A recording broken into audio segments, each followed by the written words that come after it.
Hey guys, tonight we're embarking on a grand adventure.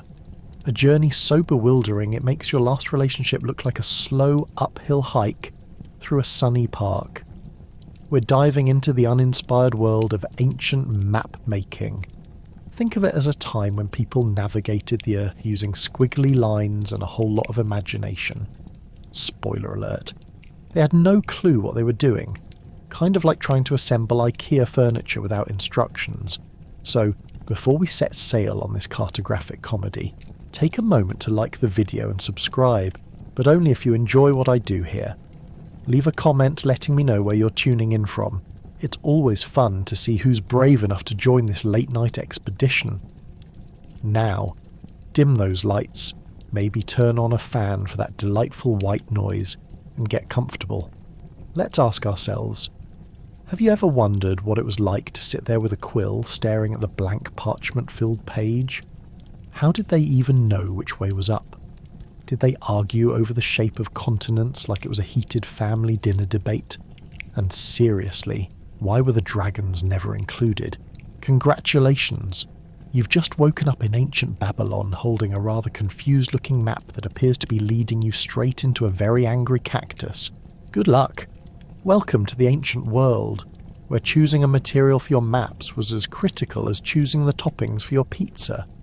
Imagine standing in a market, looking over papyrus and parchment, one with the elegance of a deity and the other with the practicality of your grandmother's kitchen table. How did they decide? Who knew that maps could start fights more intense than an argument over whether pineapple belongs on pizza? Parchment, made from animal skins, was considered the aristocratic choice, the status symbol of the educated elite. Picture a fanciful scribe sitting in a dimly lit room, quill in hand, painstakingly etching out the curves of a coastline as he drinks parched wine from an ornate goblet. But just like choosing wine at a party, it was profoundly subjective. Did he prioritise durability and elegance, or was he just in it for the Instagram likes from his fellow scribes on Scrollbook?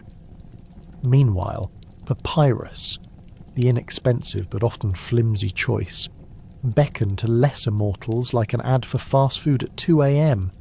It was practical for trade maps or quick notes to send to the next town over. Then there was the eternal debate of legibility versus aesthetics. Do you sacrifice readability for a map that looks like it belongs in an art gallery? The locals likely chuckled as they watched scribes squabble like children arguing whether to colour within the lines. Could their finely crafted maps lead them to treasure, or just serve as wall decor? Antique shop chic meets practicality in a world where finding your way was still a mystery wrapped in an enigma. Forget fortune cookies, they must have muttered. Who even invented the concept of legible maps? But dear listener, it doesn't stop at the material choice. The ink was also a hotly contested item. It was the ancient equivalent of the battle over vegan versus dairy cheese at your local pizza joint. Scribes competed to create the most vibrant hues, blue from lapis lazuli, reds from crushed cochineal beetles, marvelling at their own creativity while others quietly wondered who had the time or coin to waste on such frivolities. One can only imagine the number of maps that sported horrible colour choices based on the latest fashion trends. This year, crimson's in. Forget last year's drab black, they mused while dousing themselves in a substance that was way more toxic than organic ingredients. Now picture a mapmaker on delivery day, clenching the rolled-up map, trying to convince illiterate traders it was worth more than just a jaunty scroll. How do you explain, it's not just a map, it's art, to someone who's just trying to figure out where the nearest well is? As they presented their creations, they must have felt like the ancient world's version of a pizzeria chef presenting gourmet slices. Instead of, you'll want a slice of the best pepperoni, it was, this papyrus contains 3 rivers, a mountain range, and an imaginative drawing of what might be a real lion. At least we hope it's accurate. We mustn't forget the stories behind the maps too. Each parchment and papyrus carried the weight of adventure, legends and whispers. Wait, is this the year of the Great Beetle Plague? Does the map reflect the swarm that invaded last spring? Traders began to realise that referencing flora and fauna were essential in these diagrams. Important features like fields of corn, magic fountain locations and pitfalls of the dragon-infested gloomy grotto all dotted these fragile surfaces. They turned their maps into treasure islands more intricate than the ones found in a bottle of rum. In the grand scheme of things, the quality of a map determined not just journeys, but reputations. A well-crafted map could lead to fame, fortune and countless sales of merchandise, as tourists clamoured for authentic ancient maps, from shops promising "we swear no dragons, only wishes." It was a cutthroat market indeed, and one wrong ink stroke could send a trader spiralling into a pit of despair. So as we further dive into the whimsical world of map making, don't just think of it as tools. Consider the humour, the absurdity, and the drama that unfolded upon those restless scrolls. The next time you look at a map, remember that centuries ago, people were fighting over ink and material quality while chasing dragons and hidden treasures. Here's to the ancient cartographers whose maps, despite being smudged, inaccurate and probably questionable, taught us that sometimes the journey is more meaningful than the destination. So, raise a goblet of mediocre wine to these misunderstood artists, and may your next map adventure lead to delight, not confusion. Let's face it, these early cartographers were tracing outlines like your friend who always shows up to the party without the main dish. You might be asking yourself, how did they figure out where places were? Picture this, a group of folks gathered around a wobbly table, squabbling over the correct shape of Asia, while simultaneously trying to remember which way north was. It was less of an art and more of a guessing game, complete with rampant debates over whether the earth was flat or just really, really bumpy. Now imagine them using a quill dipped in ink made from soot, begging the parchment not to smear as they yanked a map together in a fit of inspiration and sheer confusion. Is this a land bridge or just a scribble gone rogue, you ask, peering over their shoulders as they drew the coastlines like a toddler on their first day with crayons. Every wobbly line represented a journey filled with both discovery and questioning their own sanity. It's not like they had Google Maps on hand with friendly voice prompts to guide them along the way. No, they had something far more thrilling, an endless supply of uncertainty. And oh, the theories floated around. Some folks firmly argued that the edges of their maps were just mythical lands waiting to be undeveloped, while others nodded along, adding, "And don't forget about the sea monsters. We need to leave room for those." Sailors returning from their voyages recounted tales about how they'd surfing to the edge of the world, which definitely added spice to the allure of exploration, but left cartographers pulling their hair out. Can you imagine them hunched over the parchment, carefully weighing the existence of the Kraken against the practicality of what was actually out there? They had zero idea of the Philippines' true location, but were absolutely certain the ocean must be crawling with creatures who would love nothing more than to drag them down to watery graves. "This spot here," one of them would declare, "is definitely where the giant squid hangs out." They had more metaphors and symbols than a novel, crafting legends as uncharted as the lands they attempted to capture. However, amidst all this footless speculation, there was an earnest curiosity. It was like being part of a giant empirical mystery plot, only the plot twist was always getting lost. "Okay, so we just fall off the edge of the map here. Don't get too close, folks," someone would chime in, while someone else would mutter, "Yes, but at least the ink looks nice." You could practically hear the thirst for knowledge bubbling below the surface, except for that little voice reminding them they could very well drown in their own ignorance. Let's take a moment to slip into one of their shoes, or more accurately one of their sandals. It's a hot day. You step outside with your map, struggling to figure out why the coastline looks less like the majestic cliffs described in your notes and more like a lumpy potato with mood swings. Being a cartographer wasn't glamorous. It was like trying to decipher a recipe with half the ingredients missing, except the ingredients were entire continents, and half the time they had no idea what they were even looking for. Navigating the world was often akin to stumbling through a labyrinth. One wrong turn, and you could end up arguing with a tribesman who'd never even seen a map and had zero intention of being properly labelled.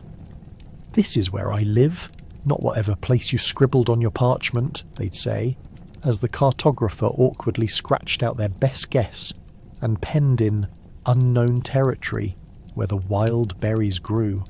Oh, and let's not forget the creativity involved in naming places. Who would have thought that endless discussions about the best moniker for a section of land would lead to names like Dead Man's Gulch or Cactus Forest? You might wonder, what's wrong with just calling it Bob's Backyard? But nah, that wouldn't sell the maps. Where's the drama in that? By the end of the day, these early cartographic attempts were less about precision and more about accepting the chaos of the world they tried to document. The final result: a jumble of guesses, dragon plots, and a tiny bit of factual geography squeezed between a few too many doodles of sea serpents. So next time you unfold a neat printed map, take a moment to celebrate your ancestors.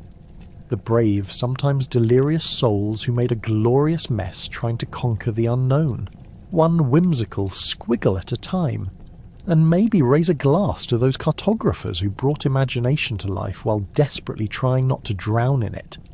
If you think getting lost is a modern phenomenon, you'll be amused to discover that early explorers would look to the stars as if they were an oversized GPS system. It's like trying to find your way using a smartphone app that was made by someone who barely knows how to spell.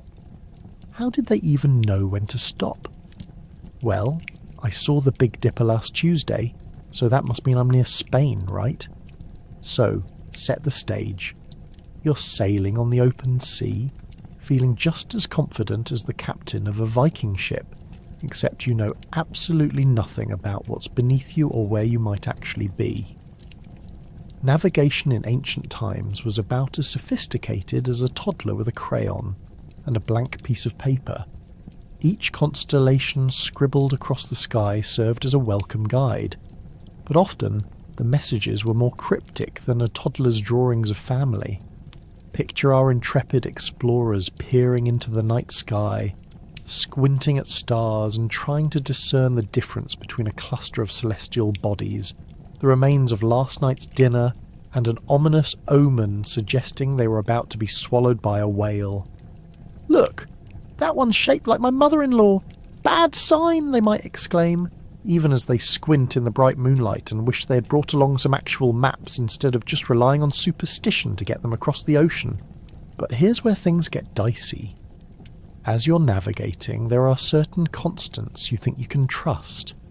The North Star, for example, was considered your reliable compass in the sky, a shining beacon guiding sailors through uncertainty. It stood as the celestial equivalent of that one reliable friend who always remembers everyone's birthdays. Except, of course, when it clouds over or decides to be unhelpfully vague about where east is. Wait, was it left to the Dipper or right? Regardless, just steer us into the unknown. Equipped with their makeshift tools, think wooden sticks, twisted ropes, and the occasional enchanted crystal rather than anything remotely resembling our shiny, sleek technology, these adventurers would try to measure the angle of the stars above them. It was akin to trying to measure your height from the top of a merry-go-round. Exhilarating yet utterly fruitless. They were the original thrill-seekers, not just of the ocean but of cosmic chaos as well. And let's not forget the trials of their beloved ships. When the waves crashed mightily, turning their boats into floating pieces of driftwood, the last thing they needed was the captain yelling, "Quick, Use the stars, they'll tell us which way to bail the water. Then, just when you think you might get the hang of this celestial navigation thing, a cloud rolls in, slipping silently overhead, adding an entirely new layer of confusion. Ah yes, I knew we should have left before the storm, one explorer might grumble, as the vast sea rolled ominously beneath them. Navigation turned more into a game of chance than skill, a chance they would stumble upon land and not end up at the magnificent banquet table of an enormous sea monster, which was just as likely, given the amount of tall tales floating around in ancient maritime gossip. Feeling a bit bewildered, you've just descended into the reliable chaos of this nautical world. Each journey often brought tales of sailors proclaiming uncharted territories, or bizarre goods like giant sea spiders that were more likely giant jellyfish shadowed by miscast intuition than actual creatures of the deep. The blend of bravery, cosmic ignorance, and a firm grasp on superstition meant that no voyage could be complete without the sort of drama that may very well have inspired millennia of soap operas. By the time explorers finally began to return home, adorned with maps that looked more like abstract art than bona fide navigation guides, they were filled with stories. However, some of these narratives would have left every listener gasping in disbelief. You sailed into a storm and came out singing. You found a land filled with octopus merchants selling glittering treasure. Their adventures, woven together through the dense fog of memory and the mysteries of the heavens, became bigger than life itself, and turned into lore that would be retold over mesmerizing campfires for generations. In the end, while navigating by stars may seem quaint, it ignited a relentless thirst for exploration. Early sailors relied on the cosmos as their guide, seeking knowledge and fortune in the embrace of the unknown. So, the next time you fret about getting lost on the road, remember, at least you have Google Maps, and you don't have to worry about ending up as the main course at an imaginary monster's dinner party, which was certainly a common frustration for ancient seafarers bewildered by celestial navigation. Here's where it gets spicy. Cartographers of old were often ridiculed for including mythical creatures on their maps. Did they genuinely believe dragons roamed the earth, or were they just trying to spice up their lives a little?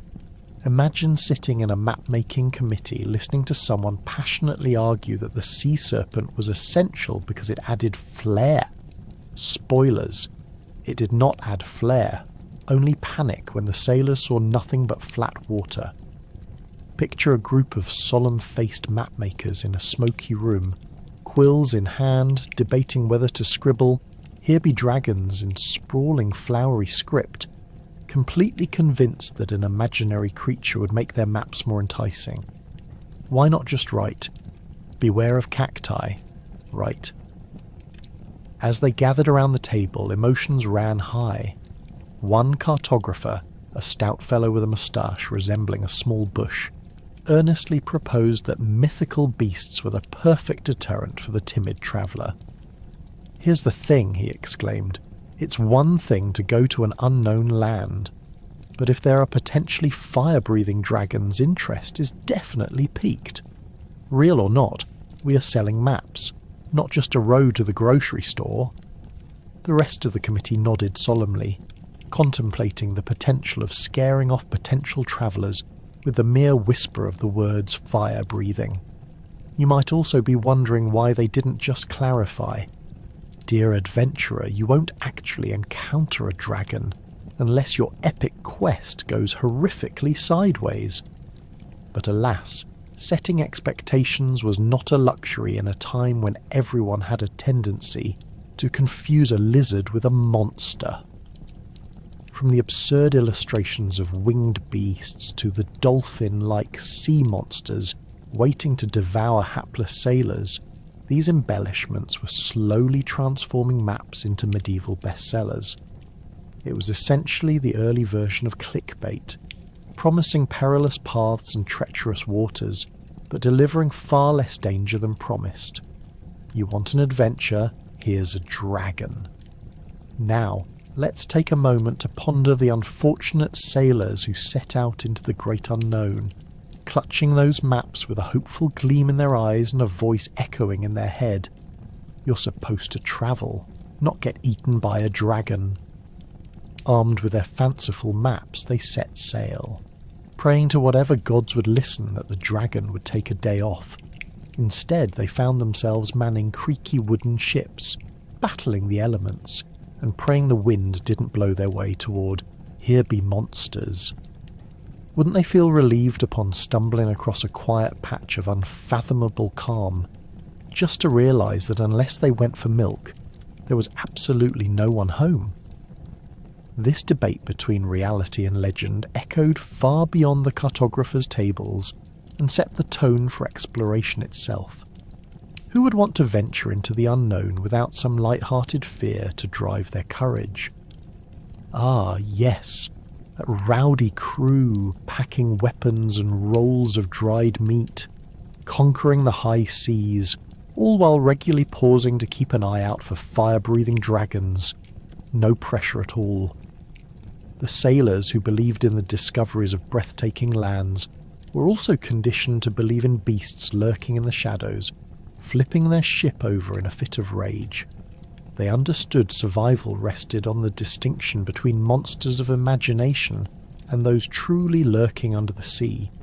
So as time went by, cartographers developed an almost endearing obsession with their mythical creatures, whether they genuinely believed in them or just wanted to elevate their reputations beyond mundane occupations. These whimsical illustrations didn't merely sustain themselves in the land of fantasy, but bled into practical usage. Those dragons became a symbol, not just for adventure, but for daring carpenters who would brave the waters filled with unknown yet fanciful threats. Ultimately, the dragons remained a fabled part of history, reminding travellers that while they may discover uncharted territories and forge paths across the vast bodies of water, there's always a chance they might run afoul of a legend. Thus, the cartographers created an enduring legacy that had nothing to do with accuracy and everything to do with the fiery spirit of exploration, a passionate desire to fill the unknown with colour, anticipation, and just a pinch of fear. It turns out that the real adventure started not necessarily with setting sail, but with the whimsical scope of imagination that made those dragons and their associate monstrosities all the more enticing. And who doesn't want a dragon or two lurking in their quest for a better breakfast location? Ever tried measuring something with a yardstick that's been bent like a pretzel? Early cartographers faced this daily struggle. They had to approximate distances between places based on walking it, guessing it, or, my favourite, spinning tales of how far it was based on how many cups of ale they had consumed. Ah yes, it's exactly 10 ales to the next village, but 15 if you're feeling really peckish, said no sober traveller ever. Forget mile markers and GPS. This was a world navigating by people's whims and tipsy notions, a time when the most reliable measurement seemed to be how many taverns lay between point A and point B. Let's rewind a bit. Imagine you're a cartographer in ancient Rome. You wake up, scratch your head, and peer out the window, contemplating the glorious vastness of the empire stretching out before you. More importantly, you need to chart it. You might think of yourself as some priestess of cartography, but the truth is you're trying to avoid a terrible fate, namely being sent off to some backwater village with a stockpile of bad puns and an ale belly to match. Your task? Navigate and map a territory where landmarks are as real as your neighbour's rumour about sea monsters. Sure, there's a road to the next town, but how do you measure its distance? A couple of drunken bets say it's only a stone's throw away, but I wouldn't trust that stone, a gnarled and ancient thing best kept in someone's pocket. You roll up a scroll, dip a quill in ink, and contemplate your first not-so-grand measurement. You've got trusty old feet, but let's be real, these feet aren't equipped with the latest in distance runner technology. Instead, each step is accompanied by the rhythmic tapping of your brain reminding you of last night's numerous rounds of ale. Every time you placed a foot forward, you might as well have whispered, "Here's to you, dear ale," before gritting your teeth and crunching forward again. But how do you even chart a route between two settlements when you're taking random guesses? Here's a spooky thought. What if villagers use those otherworldly hills as directional aids? If you reach the hill shaped like a chicken, you've gone too far. No one ever knew for sure what constituted a hill, or if it resembled anything other than an ancient pile of dirt. Let's just say that vague directions were standard for the day. Forget about digital navigation. These people charted life using ancient landmarks, enchanted trees, or that one weird rock that looked like Uncle Bob's left nostril. The intrigue deepens as we venture into the era of exploration. Those brave souls sailing the seas were given the ultimate slapstick comedy of map-making, where distances became approximations using compasses, stars, and wishful thinking.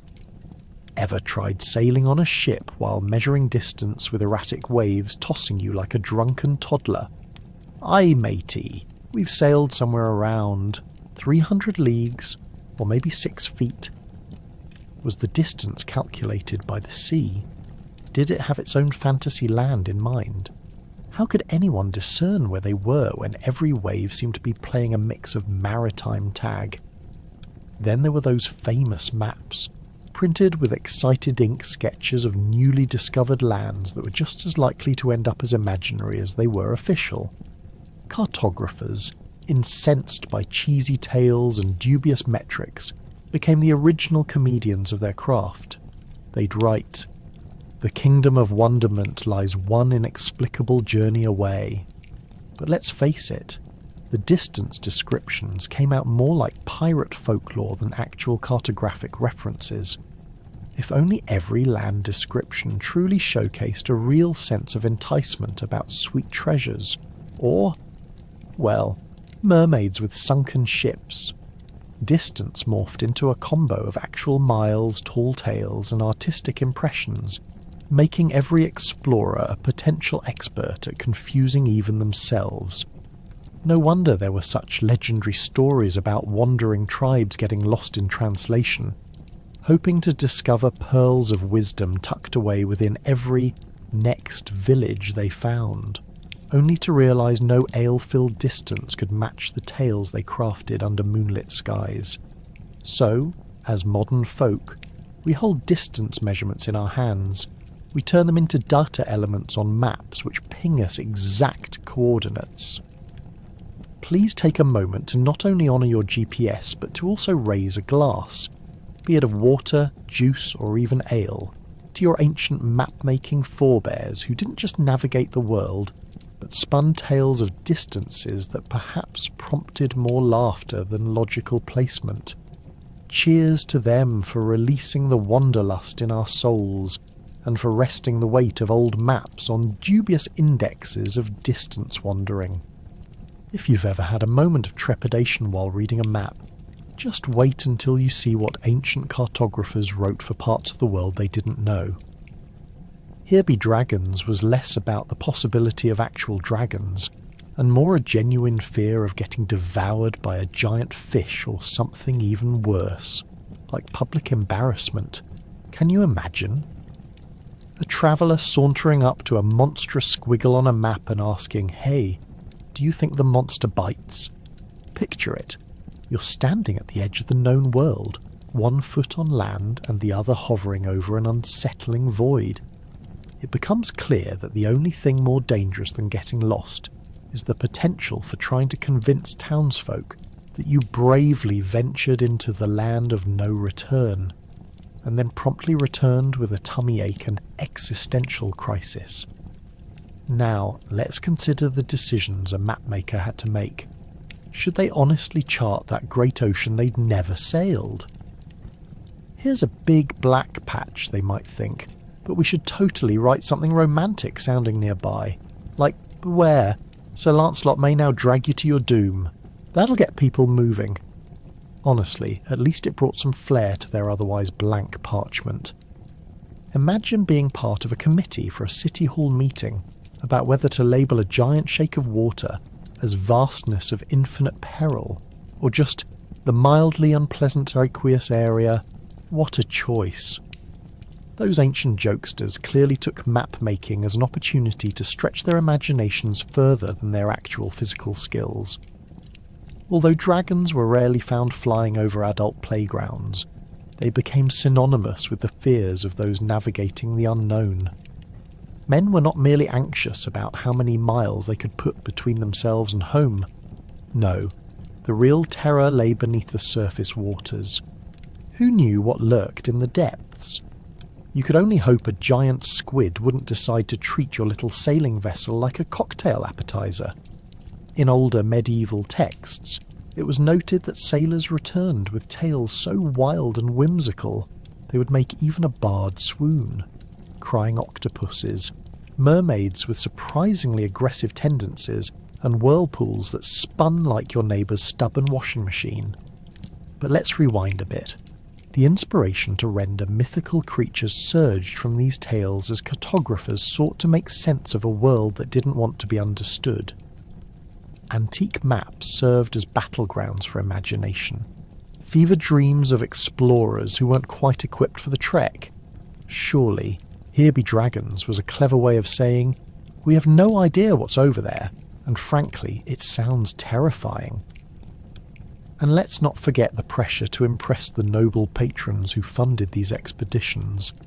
Imagine arriving at a royal court and showcasing a map full of mundane landmarks. Greetings, my liege. I bring you the unexciting Marsh of Mild Disappointment, said no brave explorer ever.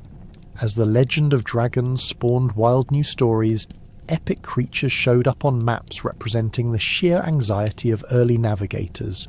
Suddenly, land surveys transformed into epic tales of voyeuristic ambition. To date, every inch of this territory holds the potential for adventure. And if that adventure happened to come with the chance of a dragon swooping down, well, bonus points for map-making creativity. Now, let's not forget about the practical side of ancient navigation, because after all, one can't just run around yelling dragons at every turn. Early explorers needed some semblance of direction, and perhaps an accompanying document detailing the proper technique for outrunning chimeras and unicorns. After all, structure was required. Imagine going on a quest armed with a standard map, reading that cleverly mentioned, today's forecast, be prepared for severe dragon storms, a 70% chance of lamentation. Because of course, complaining about mythical creatures while trying to chart the unknown was an essential part of the journey. All of this makes you wonder, what if we brought back some of this whimsicality into our modern maps today? Would we finally empower our weekend hikers with markers stating, caution, area known for sudden bear encounters, or beware disgruntled unicorns ahead? Certainly makes for more entertaining travels. But seriously, as you look upon the remaining ancient maps dotted with here-be monsters, take a moment to acknowledge those brave souls who dared plunge into the unknown, albeit with a little help from creative flair, a hefty dose of imagination, and an unreasonable fear of giant squids. Next time you're lost or questioning your direction, just remember, your forebears struggled through their own magical misadventures, proving that even the tiniest ink mark can lead to the most extraordinary, fantastical journeys. Welcome to the renaissance of ink spills and mistakes. These early map makers decided that colours mattered, and not just for aesthetics. Do you really want to navigate treacherous seas with oil-based ink? Spoiler, it smudges. Picture explaining to your crew, sorry, the treasure is somewhere in the blue oceans of regret. What they meant was somewhere near the coast, but who's keeping track? As they sat hunched over their makeshift desks, usually a few planks nailed to the side of a boat, maybe even a table, Trying to create the perfect map, the thrill of vibrant colours was often accompanied by despairing disasters. Let's talk about the colours, shall we? Early mapmakers had access to a limited palette that would make even a toddler looking for crayons scratch their head in confusion. There were earthy browns and muted greens that told tales of dirt and grass, and let's not forget the regal blue, signifying vast unexplored oceans. But did they ever stop to think that maybe squid ink grey shouldn't be a colour choice for navigable water? Imagine an explorer holding up a map covered in shades that totally didn't make sense, squinting at his crew and saying, "Ah yes, head toward the clay of confusion, just past the valley of questionable decisions." So what did they use? Natural dyes from plants and minerals were the go-to for early cartographers. They had to scour the land, getting colourful ingredients straight from Mother Nature. I need something bright for this territory. Maybe some crushed beetles, or, oh look, a flower. Perfect. That should summarise the territory quite ingeniously, they mused. Nothing like a splash of beautiful pink to indicate a place known for brutal warfare. But here's the kicker. They were working with varying degrees of success. If you were particularly fortunate and didn't mind the occasional sprouting fungus from marshy ink, you might have received a lovely bottle of indigo. However, if you found yourself at sophisticated yet not well-stocked supply shops run by elderly, judgmental women whose pet cat doubled as the shopkeeper, well, better luck next time. They could probably sell you some questionable marine blue that actually turned out closer to swamp green once dried. Who wouldn't want to navigate their next expedition using the colour of mould? Things really took a turn though, when they started incorporating gold leaf and other sparkling embellishments. Sure, it added a touch of glamour, but do you think sailors were all too eager to hear? Aye, lads, keep your eyes peeled for glimmering octopuses around these waters. That's gold leaf land of treasure right there. They'd cut off fingers just to stay clear of it, fearing that blinding reflection would attract pirates faster than you can say, "dead man's chest." Navigating through these ink mayhem turned into an art form in its own right, which brings us to how these maps literally represented the chaos of exploration. Picture this. A large map with hand-drawn lines that slant off at all the wrong angles, colours overlapping in unfathomable ways, and errant scribbles indicating that this territory was, in fact, explored after the drink special kicked in the night before. No worries, mate. I just had a little too much ale of discovery last night. This will totally lead us straight to the fabled island of glittering treasures, or whatever. But alas, even with vibrant colours at their disposal, these brave mapmakers still struggled with the most fundamental questions. How do you accurately depict a world that looks nothing like the one in your head? Ever tried drawing while in the midst of a storm? I've heard it can get pretty messy. So much for direct lines and pretty coastlines. When the salty sea mist started ruining their masterpieces, all bets were off. At that point it was a crumpled, spiralled scroll of nonsense that revealed more about sailors' hangovers than the world's terrain. In the end, as the ink dried and maps were spread on tables, or even walls of taverns, some semblance of order began to take shape. Every splash of paint, every ink smudge, spoke of adventure, misadventure, and the indomitable spirit of those determined to navigate life with wildly inaccurate maps echoing their beliefs. They were the true pioneers of a colourful legacy, making steps towards a future where one day GPS systems would exist to make finding land a touch easier, and let's be honest, way less dramatic. So next time you look at a map, whether it be horizontal or just a confusing reminder of your struggle with directions, remember to tip your hat to those early map makers who paved the way for all of us feeling lost today. Ah, latitude and longitude, infamous not only because of their essential navigational importance, but also because most sailors couldn't even spell them.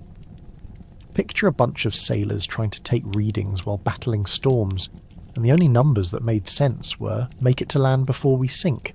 Maybe they were meant for another era, perhaps one where math was slightly less intimidating. So how did this highfalutin concept come to represent the age-old struggle between man and the sea? Let's dive deeper into this mathematical quagmire. Early navigators were equipped with compasses that were about as reliable as a pizza box in a rainstorm. Now, imagine you're a sailor in the 15th century, and you're trying to figure out where the heck you are. You look into your compass, then up at the sky, trying to decipher the position of the stars, all while your buddy who's lost his breakfast overboard shouts, "Just paddle faster or we'll become shark snacks." Then came along the neat idea of splitting the Earth into degrees, like slicing a rather unfortunate cake. The concept of latitude allowed sailors to measure distances north and south of the equator. Pretty nifty, right? But let's be real. The execution was as messy as trying to pour a drink without spilling. Many sailors thought latitude was just about how far up the coast they could reach before the locals chased them with pitchforks. So they'd shout, "Look, mate, I'm 30 degrees north," only for the poor navigator to raise an eyebrow and say, "You mean 30 degrees from the last place we sank?" By contrast, longitude was the tricky beast that everyone loved to ignore. Imagine trying to keep tabs on your horizontal location when the only thing straight was the yawning horizon. Longitude required inventions like chronometers, precision clocks that only the rich could afford.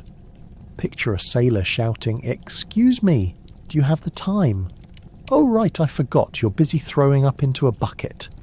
Instead, sailors often relied on estimated distances travelled, which, as you might guess, was about as accurate as estimating your house budget based on your last Taco Tuesday. Throw in the concern that most early maps were designed with the artistic finesse of a toddler finger painting after a sugar rush, and you have a recipe for disaster. Land masses were misrepresented, rotated, and sometimes even illustrated, with creatures more worthy of a fairy tale than a cartographer. You could find a note scribbled in the margins saying, "This is where dragons live," followed by a drawing that looked suspiciously like a hot dog with wings. Now, let's have a moment for the serious folks, the mathematicians and astronomers, sitting around discussing theories, their faces as serious as their work. They debated about the angles, and yet their maps looked like someone had spilled ink on a jigsaw puzzle. The meticulous calculations were made, only to be derailed by sailors who were thriving on ale and the keen sense of whether or not they could fish, while avoiding shipwrecks. At some point, a handful of seafaring adventurers decided to ditch their reliance on the night sky, who, by the way, had other ideas about what adventure looked like fights with sea monsters, opted for a more mathematical approach.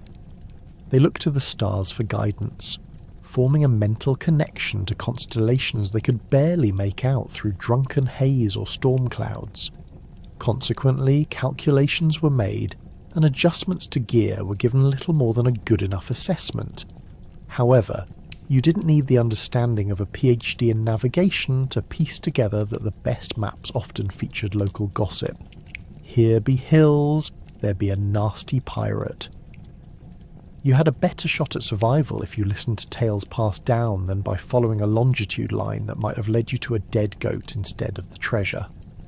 In conclusion, while latitude and longitude have become the gold standard for navigation today, or so we hear back then, they were more of a suggestion than guidance. Sure, they eventually aided sailors across oceans, owing much to the mathematical tenacity of brilliant minds, but early sailors? They were just trying to get from point A to point save our ship, without hitting every iceberg along the way. So here's to the unspelled mathematics of our shipmates who weathered the storm, all while contemplating whether the treasure map is in the next village over was worth their last splash of rum. Do you really think they had the bells and whistles we enjoy today? Nope. Picture a medieval desk cluttered with ancient compasses that worked about as well as a paper map in a windstorm, the tension of which looked cooler was more important than which worked better. I swear the compass just pointed to the nearest tavern again. Should we continue? This comedy of errors was the reality for ancient map makers, who had to navigate not just the physical world, but also the chaotic toolkit laid before them. Let's start with the mighty compass. You may envision a shiny, reliable device guiding explorers over oceans and mountain ranges, but reality was far worse. Early compasses were as temperamental as a cat wearing a collar. One scratch on a muddy rock, and suddenly they think they're off to dinner. Plus, many of these early compasses operated on magnets that were about as convincing as your high school best friend's tales of that one time in summer camp. Can we trust it, or do we just end up in the land of lost socks? The possibilities were endless. And speaking of endless, grab a ruler and prepare yourself for measuring distances and plotting straight lines that were more of a gentle suggestion than a hard fact. The humble ruler was a prized possession among cartographers, but let's be real, drawing a straight line freehand with that flimsy wooden thing? More like attempting origami in a wind tunnel. Every waver and wobble would send their carefully crafted paths into a spiral of confusion, resembling what might happen if you gave a child a crayon and told them to decorate their own street. If I draw a zigzag, it means there's a dragon there, right? Now, toss in a quill for good measure. Nothing says medieval map making like dipping a feather into ink that probably came from a bird with serious attitude. Imagine the stress of trying to get the ink flow going as you attempt to sketch the coastlines, while besieged by the sudden gusts of wind that seemed intent on blowing your parchment into the next village. Oh, look! Another depiction of where this coastline is supposed to be, except it's now halfway through my neighbour's field. Great! Wiping ink off your hands, it feels as though you're building a mosaic of your best intentions littered across the desk. Cartographers had ink stains that mark their triumphs, struggles, and the occasional attempt to level with the neighbour over why you accidentally drew his property line over the ocean. And those poor adventurers on the go. With maps held together by sheer willpower and maybe some hastily sewn cloth, every travel experience was an exercise in patience. What do you mean there are no roads? This line here says there should be a highway. Right. Legendary tales depicted disgruntled adventurers squinting at their maps in the drizzle, only to realise the road was a bemused goat feloniously munching grass. Then we factor in the legendary astrolabe, which sounds mighty impressive, but let's be real. A glorified protractor isn't going to win you any navigation contests. Watching medieval explorers fumble around with an astrolabe in the middle of the night must have inspired more blunders than breakthroughs. Alright, let's hold it up to the moon and... Is that the Southern Cross or just a really confused star? And how about the legendary globes? Those weren't just the go-to models for teachers in the Renaissance. They were also the epitome of cartographers' dreams. How did they decide which continents made the cut? If you think today's globe is a fair representation, you'd be incorrect. Some of those globes look like they were designed by the worst kind of jigsaw puzzle enthusiast. Is that a continent or just a cosmic sneeze? That ocean looks suspiciously like my morning coffee spill. Above all, let's not forget about the humans sketching these maps. With limited tools at their disposal, mapmakers were like trying to complete a puzzle while blindfolded. I hope you enjoy your adventure walking across what might be land. If it's not, well, let's say it was an exhilarating illusion.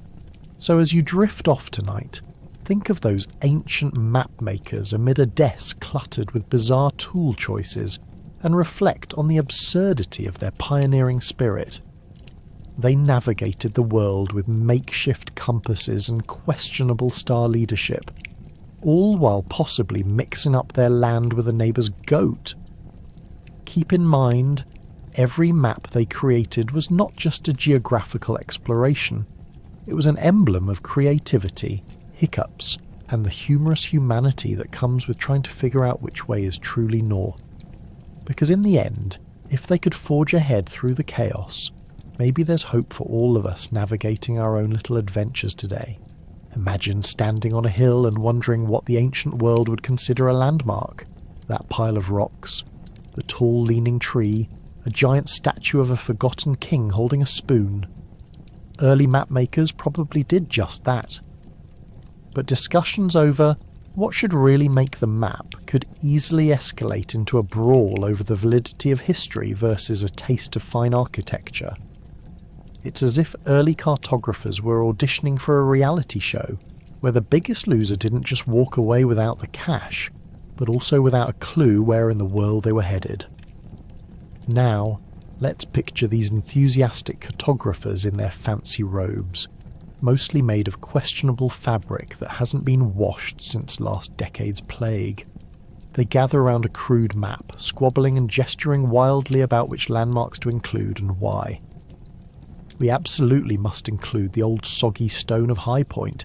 Everyone knows that's where Frederick the relentlessly thirsty once sat, contemplating life with his dubious decisions.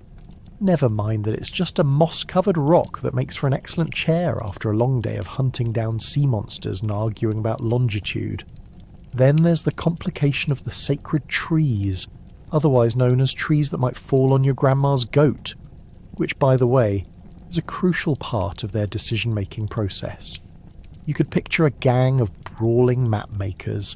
One points vigorously at a mangled oak, while another insists it must be the sacred gathering place for squirrels with surprisingly elaborate acorn-related rituals. Are we really drawing maps, or do we plan to host a tree-hugging convention? Said one pragmatic thinker, probably holding an anthropological degree they flexed whenever necessary. As the discussions heated up, various landmarks would receive the harshest scrutiny. Picture a tiny cartographer with a ridiculously oversized quill suddenly screaming, "You can't put that broken catapult on the map. I know it's old and rusty, but what if it's, like, a key relic of the Great Misfire Rebellion?" Now, I don't know about you, but that sounds like a tragic sitcom waiting to happen. No one wants to mark a site as, "Please don't push that button again," especially when it leads to colossal miscalculations. And let's not overlook the inevitable boondoggle of over-exaggerated importance assigned to landmarks, the sort of pomp you might see when your neighbour foolishly insists that their ugly garden gnome is a herald of good luck. Only a fool would not note the great toadstool of eternal decisions, standing proudly on the precipice of decision-making, they'd exclaim, probably while nursing an ale shared with fellow map enthusiasts. News flash. Maybe the real decision was to stop drinking, but that's neither here nor there when cartography is the topic at hand. Interestingly, another trend emerged in map-making. Landmarks were often wildly misattributed or entirely fabricated to increase narrative flair. In one map, a mountain might be mislabeled as the realm of the ultimate chicken, leaving unsuspecting travellers utterly bewildered when they only find a single hen pecking at breadcrumbs. Is it a chicken? Is it a deity? Or merely a local farm animal that has learned to bask in the glories of map-related fame? You can only imagine the inquiries ringing out from trade caravans passing through. "Excuse me, where's the chicken sanctuary in relation to our current point on the map?" The absurdity multiplied in the age of exploration. Imagine sailors setting out in search of the legendary Treasure Cove, which in fact was nothing more than a highly ambitious misinterpretation of a simple bay filled with rocks and dubious jellyfish. Imagine their disappointment as they arrived, only to be greeted by confused crustaceans and an angry seagull that was probably not part of the treasure plan either. Talk about living the meme of expectation versus reality. But amid the chaos lay a truth. Landmarks were not merely visual aids. They held stories, culture, and legacy within their twisted branches and crumbling stones. The chance encounter with a crooked oak tree or a great statue could spark absurd narratives and hold memories that shaped lives for generations on end. A map could guide you, but the landmarks electrified your very existence, revealing tidbits of history from lost civilizations, forgotten folklore, and what they ate for breakfast. So next time you find yourself glancing at a map or maybe getting lost in the woods, remember this: every landmark on your path tells a story. They whisper secrets like an old friend or a confused squirrel trying to be helpful.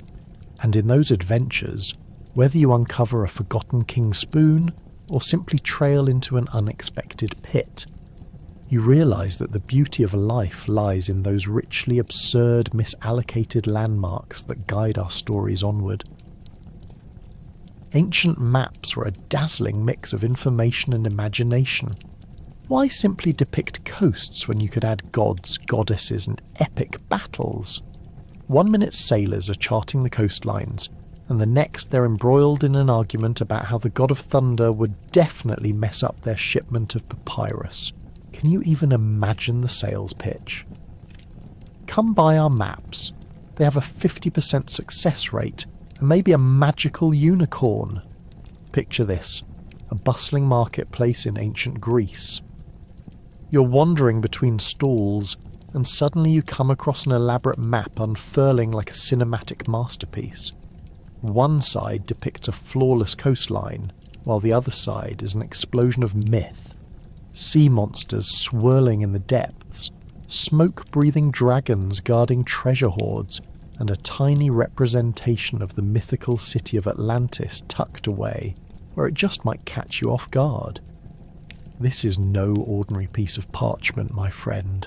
It's an all-you-can-eat buffet of cartographic creativity, and you're lucky enough to be invited to the feast. Now, imagine the cartographer behind the scenes, sweating bullets as he tries to explain to a group of skeptical merchants why his map includes a detailed illustration of a cyclops holding an oversized fish, along with its accompanying backstory about how the creature was banished from the sea for stealing sailors' snacks. It's very important footage, he might say through gritted teeth. This might just save your ship if you manage to meet him.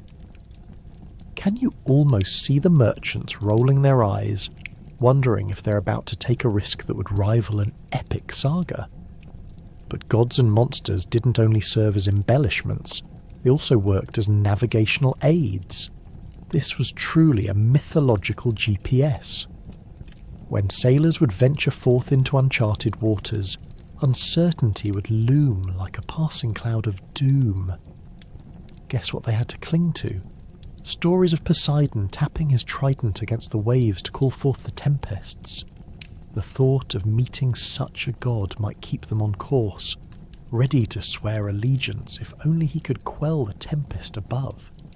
"O Neptune, Lord of the Sea," they would chant, "give us smooth sailing and we'll offer you whatever's left of our rations upon return." As if that wasn't enough, the map makers also threw in some colourful warnings. They didn't shy away from marking the places "Here be monsters" in bold letters, complete with obnoxiously drawn dragons ready to fry anyone who dared cross their path. This was excellent salesmanship if you think about it. Why sail straight to the edge of the world when you could avoid a fiery demise? It was this kind of marketing genius that ensured maps were not merely functional, but steeped in allure, invoking both thrill and terror, like trying to make a recipe while juggling 3 chickens. But let's not overlook the practical benefits of having a few gods and mythical beings floating around your nautical voyages. These divine watchdogs were like celestial bouncers keeping the mortal realm in check. "Hey, don't you dare stray off course, or there will be consequences." As much as you might have wanted to explore the horizon, those ominous illustrations warned you to stay in your lane, literally. And who could deny that the thought of Hercules' disapproving gaze watching over you was ever so slightly more motivating than any modern-day GPS device? Of course, it wasn't just about threats. Some deities offered protection too, providing a sense of camaraderie that can only come from having a mythical being on your side. Imagine setting sail with Amphitrite, the goddess of the sea, waving goodbye while you gracefully embark on your journey. That evokes a wonderful image, the wind rustling softly as she blesses your uncommon adventure with gentle waves and sunny skies. The sailors would undoubtedly take a long swig of their ale and toast to her health. To our patron goddess, may she keep the jagged rocks and angry sea serpents at bay. In terms of global mapping today, who could forget the legends once printed on parchment? For instance, the medieval maps that warned Hastings from invading Normandy, while later scholars wondered whether this inclusion led to a higher fatality rate during battles. These maps held magic. Not necessarily the type of magic that ended with fireworks, but one that guided lives, led sailors home, and granted protection from beings that later animated film heroes could only aspire to conquer with fancy choreography. So, as we look back at this ludicrous yet fascinating blend of ancient cartography, let's appreciate how these maps served as something more than mere tools of navigation. They were captivating stories unfolding across the great unknown, causing sailors to venture forth into treacherous waters while simultaneously clutching their swords, and perhaps a few dubious tablets describing monsters yet unseen. Can you imagine the warnings from the ancient maps? Suddenly, you'd have to watch out for angry octopuses, mermaids with dubious intentions, and a huge no-sail zone marked with blood-red ink. Navigational hazards morphed into threats that would put even today's most fearful sailors on alert. Ocean of sweet death? Nah, I'll stick to the land. Early sailors had their work cut out for them, to say the least. They weren't just navigating seas, they were embarking on a treacherous expedition through a notorious mythological buffet, presented with uncertainty, especially when the water turned a shade of dark blue that screamed, "Turn back." Imagine unrolling an ancient map as if it were a treasure scroll and spotting the illustration of a colossal octopus poised for chaos. And instead of metre-long tentacles grabbing at unsuspecting ships, you can bet they were drawn with dramatic flair, perhaps endowed with eye-popping colours and exaggerated features, making them look ready for a Broadway debut. It was like a giant beware sign for sailors, a theatrical display that made you wonder if they were hiring sea monsters as part of the crew. But let's dig a little deeper into the level of imagination these cartographers employed. Maybe those octopuses were just tired of the noise those pesky sailors made when they passed their underwater territory. Oh great, here come those murmuring mortals again. They could have been gentle creatures lurking in the depths, annoyed and confused by the persistent photographs of explorers waving their fists. Didn't you get our memo? This is our turf. After all, who could resist scribbling warnings as colourful illustrations when the suggestive and less than inviting reality of the open oceans was anything but reassuring? These early explorers didn't have actual navigational tools we cherish today. Remember, they couldn't rely on compasses or GPS apps to guide them. Nope. Instead, they fashioned their navigational skills like ancient children, using stick figures in the dirt, hoping to ward off sea serpents, and hoping that their stories would stand the test of time. Every warning of impending doom on the map served as both a deterrent for reckless sailors and a great source of entertainment. One could only imagine the sailor unrolling a map, squinting at a motionless illustration, exclaiming, "What do you mean we can't go through there? There's a mermaid with sharp teeth." Also on the menu of horrors were stories of rogue waves, those massive walls of water known to pluck ships from the sea like they were mere toys. And some early maps marked these rogue wave zones with a huge disclaimer: "Put down the ale." If only they had gotten slightly more imaginative with their hazard signs, maybe sailors would have heeded them. That rogue wave is notorious for riding the winds of party despair. Can you picture it? A group of sailors looking at each other, squinting at the map, tipping their hats like cowboys straight from a western, proclaiming they'd better avoid that area altogether. Then there were the landmines of ancient navigation, shallows, reefs, and those pesky sandbars that crept up on ships like an unwanted former partner. "Ahoy there! What's that lurking ahead?" would be the captain's ominous query. Next thing you know, they might be stuck, frantically yelling, "Get the paddles! We need an intervention for this lost vessel!" Stranded on a sandbar, reality would set in as they realised their precious map failed to include instructions for sandbar etiquette. Step 1. Don't panic. Step 2. Cry silently. Let's not forget the audacious mythical creatures that sailors half-heartedly reported seeing while they struggled with overly ambitious cartographic desires. Mermaids grinning while clutching their prized loot. A pair of sailors who had profoundly miscalculated their trust. Why trust a creature that come hither to you with the promise of companionship when they could lead you straight to the silt-soaked depths? It sounded like a good time until I found myself singing sea shanties with my number one mistake. You can imagine that sailor lamenting. Thus the navigational dangers revealed themselves as merely hilarious and whimsically twisted tales serving a dual purpose. They delighted eager listeners around campfires while educating explorers on the perils of their precarious waterway endeavours. So now, as you drift into sleep, remember that every sea voyage journey involved bravery, laughter, and tiptoeing around the many no-sail zone warnings. Perhaps it's best we stick to more mundane adventures today. After all, the only monsters we encounter are the ones waiting in the back of the fridge. Amid azure waters and rocky shores lay a culinary adventure waiting to happen. Early explorers were known to seek out food just as much as new lands. If they stumbled upon delicious unknown fruits, why should they tell anyone else about it? And how did they convince themselves that trying something called death fruit was worth it? Nothing says map making like a little sampling or dying along the way. Picture a band of brave yet terrifyingly curious explorers. These guys were on a mission to find lands and foods that wouldn't just excite their taste buds, but perhaps send them running back to their mothers. They'd hop onto their rickety ships armed with little more than a map that resembled a toddler's abstract art project and a container of fermented cabbage.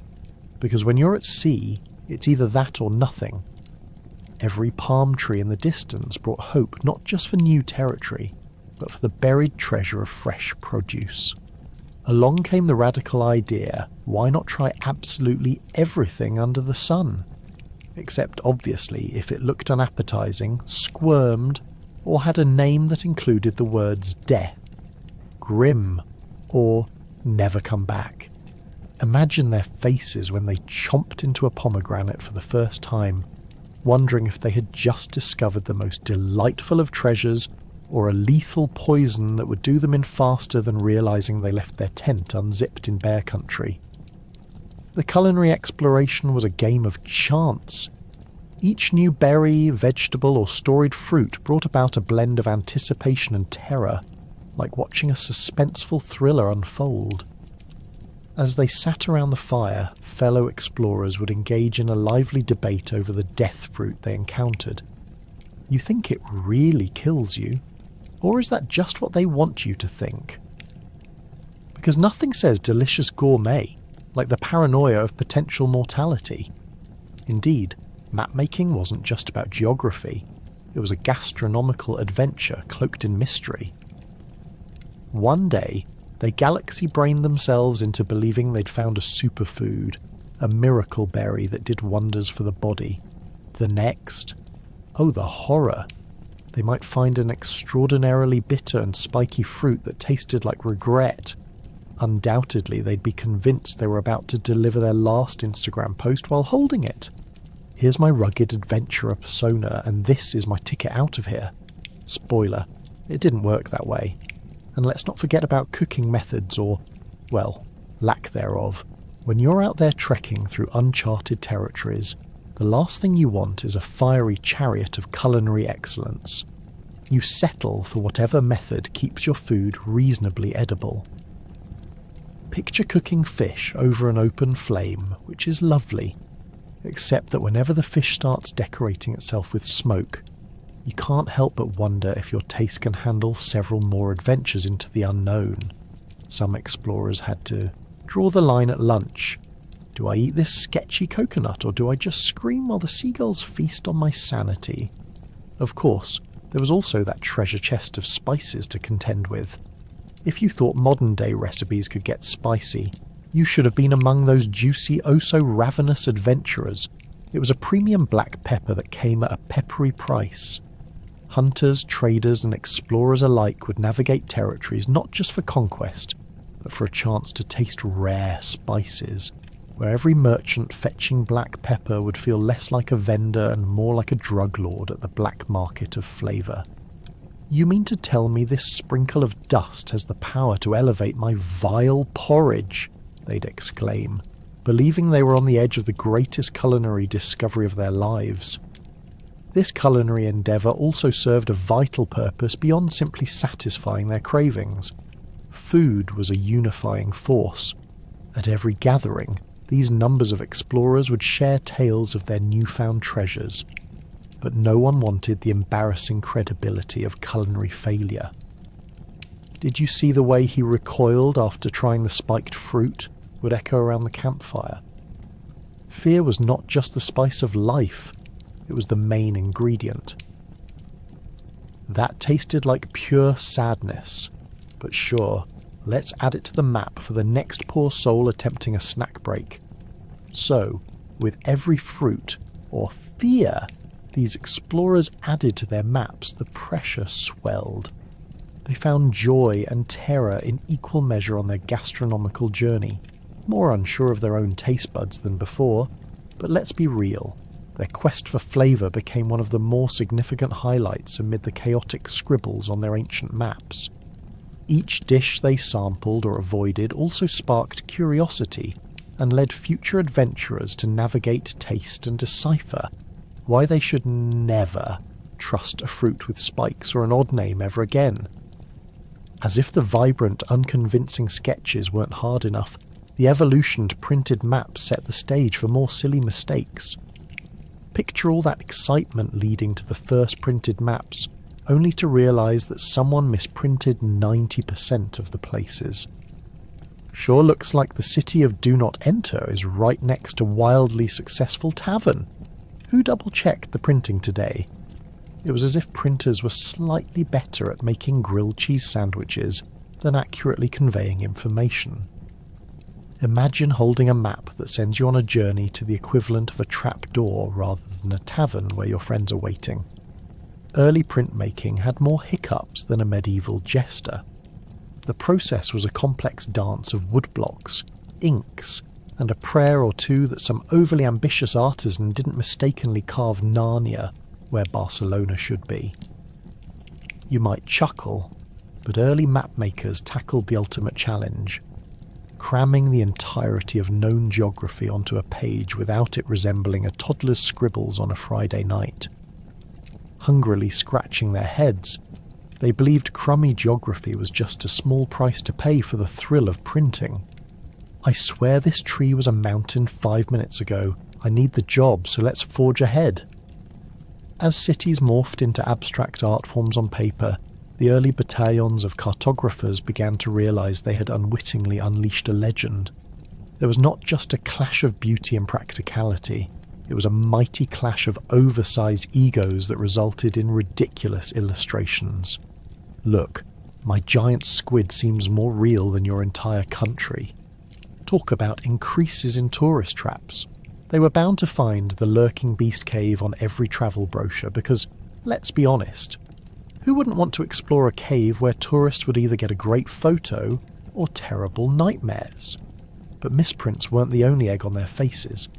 Geographic humour became a sudden pastime, as locals couldn't help but laugh at the absurdity of these documents. You'd overhear townspeople in a bustling market saying, "Oh look, They put our village right next to the land of the lost socks. Guess I'll check there the next time I do laundry. Each misstep added an unintentional comedy layer to the age-old art of cartography. Meanwhile, the race for a map supremacy became a vigorous competition, akin to two chefs battling it out on a cooking show. In this corner, the announcer would say, gesturing grandly, we have Hernando the Haphazard, famous for the near-actual places, and in the other corner it's Tiberius the Tactician, renowned for never letting geographical accuracy stand in the way of creativity. These cartographic gladiators elbowed their way into map-making fame, occasionally causing mail ships to crash in the perils of uncharted water, where the waves had apparently forgotten their sense of direction. Let's not forget the fabulous advent of publicity stunts that came with the printed maps. You had explorers ceremoniously unveiling their maps in town squares, as the confused citizens realised half of it might feature local legends, or the best places to find dinner. What's this? Beware of gnomes. Does this lead to Free Food Alley? People flock to purchase these ingeniously printed treasures, despite their unclear claims and infamous errors. The allure of exploring the absurd was simply irresistible. No, my dear sir, I don't mind a little misplaced ambition. It adds character. They'd casually remark, fully aware they might stumble upon a village where all the houses were upside down, just because the illustrator forgot the gravity rule. Thus, the printed map began a new era, a time when navigation crossed over into the mystical realm. Sure, most of them couldn't quite lead you to that charming pub with the best ale, but they definitely offered a few good laughs along the journey. It was a titillating mix of adventure and folly, where geography met creativity, leading to quite a legacy of cartographic comedy. Maybe one day someone would find that infamous printed map and recognise that it shaped a perspective far grander than any single obliterated location.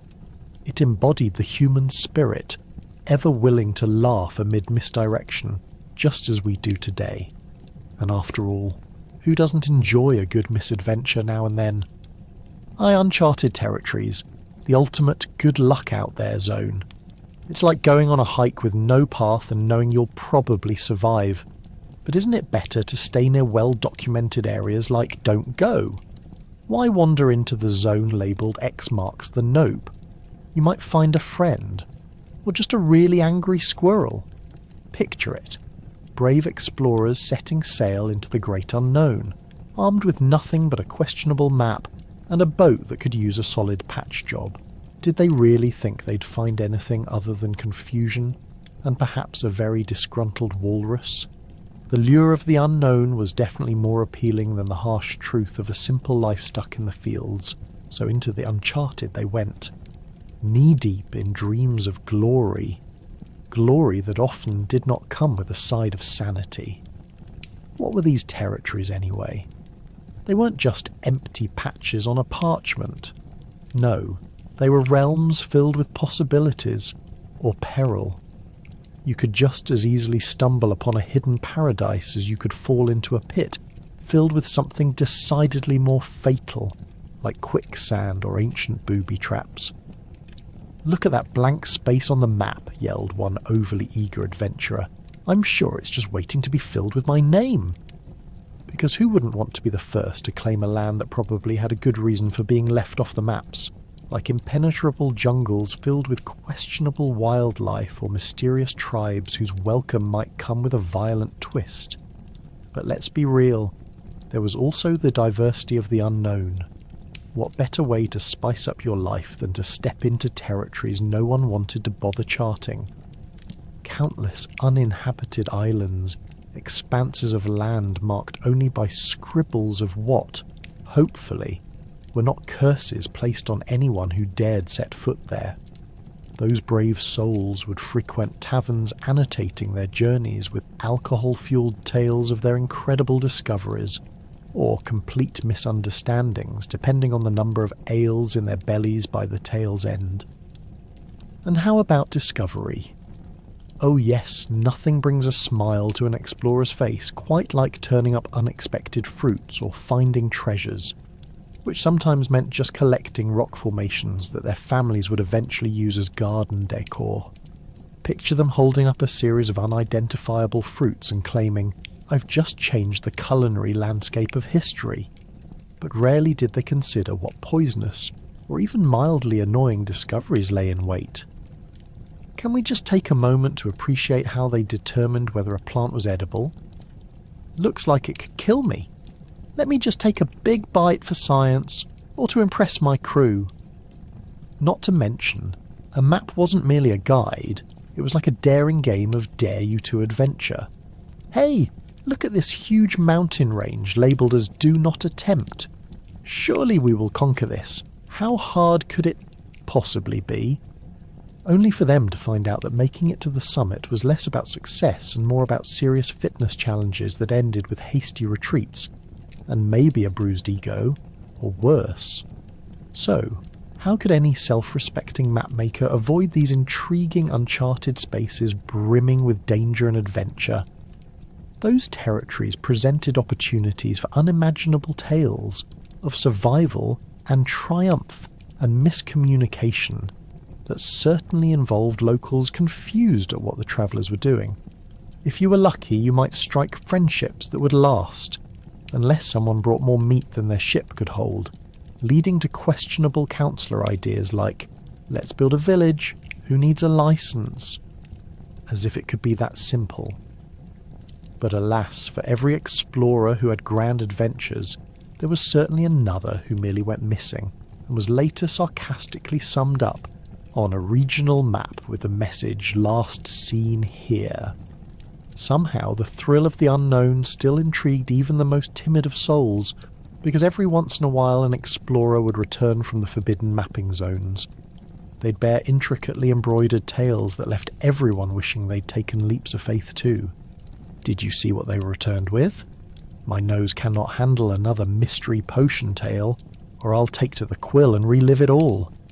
You see, uncharted territories held a magnetism that was impossible to resist, and consider it the push and pull of the unknown that still draws adventurers today. Whether it's sailing small boats across turbulent seas or rummaging through the closet under the stairs, there's always that glimmering thrill of potential adventure around the corner. So as you drift off to sleep tonight, nestled comfortably in your own bed, tip your hat to the daring souls who erringly believed X marks the nope was the perfect spot to make their mark on history. Who knows? Perhaps someday you'll be brave enough to wander into your own uncharted territory. Just make sure to pack snacks. You think maps are boring? Think again. They were battlegrounds in their own right. Imagine being a cartographer, pencil in hand, plotting borders that had more drama than a soap opera. These maps didn't just outline lands, they cemented conflicts and altered friendships. Oops, I didn't realise that was your territory. Just a minor mistake involving a whole empire. Picture it. You're at a large wooden table, surrounded by sweaty, nervous men in powdered wigs, arguing over a map that's seen more smeared ink than ink blots in a therapist's office. No, the line goes here, where the coffee shop used to be. They were less about precise geography, and more concerned with claiming a stake in history, while simultaneously trying to avoid the fate of being on the wrong end of a sword at a Thanksgiving dinner. In this world, the borders were as slippery as the greasy ham rolling from the kitchen table down to the dog. Let's say you were tasked with mapping a newly discovered territory. You'd start with a grand vision. You'd imagine the lush landscapes of a paradise waiting to be claimed. But wait. Hold on. Some locals were using that same space to raise livestock and tell stories. Now imagine trying to explain to them, we're taking your home in the name of progress, just as soon as we finish our sandwiches. The story of maps is also a story of very awkward conversations. Pardon me, but it seems you live exactly where I plan to invade. How about a nice coffee before I uproot your life? The tantalizing idea of adventure was often hazy. The cartographer faced more than mere lines on paper. They had to wrestle with social politics and rivalries, a true gladiator typing out their demise in ink. Take the Treaty of Tordesillas. What a classic. Spain and Portugal decided they could just slice South America like a pizza. So they took to their quills declaring this half belonged to Spain and that half to Portugal. The natives, who had likely never heard of either country, were caught in the middle like children in two squabbling families arguing over who gets the last slice of cake. Hold your horses, we just found this paradise. We can't slice it up like a birthday cake without having at least a party first. But then you have the maps like the Piri Reis map, filled with sea monsters, ambiguous coastlines, and let's face it, some questionable geography. It's as if the cartographer was half listening to someone ranting about their bad back while scribbling. Oh yes, that land there looks promising. Let's just throw some scales on the edge for good measure. It's a prime example of how simply misunderstanding two descriptions could yield a map that not only got people lost, but possibly caused a war or two. You say it's supposed to be a volcano, and I say it's a pizza place. Who's to say who's right? From the Crusades to colonization, the stakes became even more enormous. The map had newfound significance. It was the lifeblood of empires, charting conquests where tribes were steamrolled like old movie theatres, fancy seats for the conquerors, but no bathroom breaks for the conquered. You see, every squiggle on that intricate curve sometimes meant the bloodshed of nations and people. Maps were so crucial that at times it felt like an episode of Family Feud. Name the next territory. I'll take India for 200, Alex. And if the map didn't align with your ambitions, things got messy.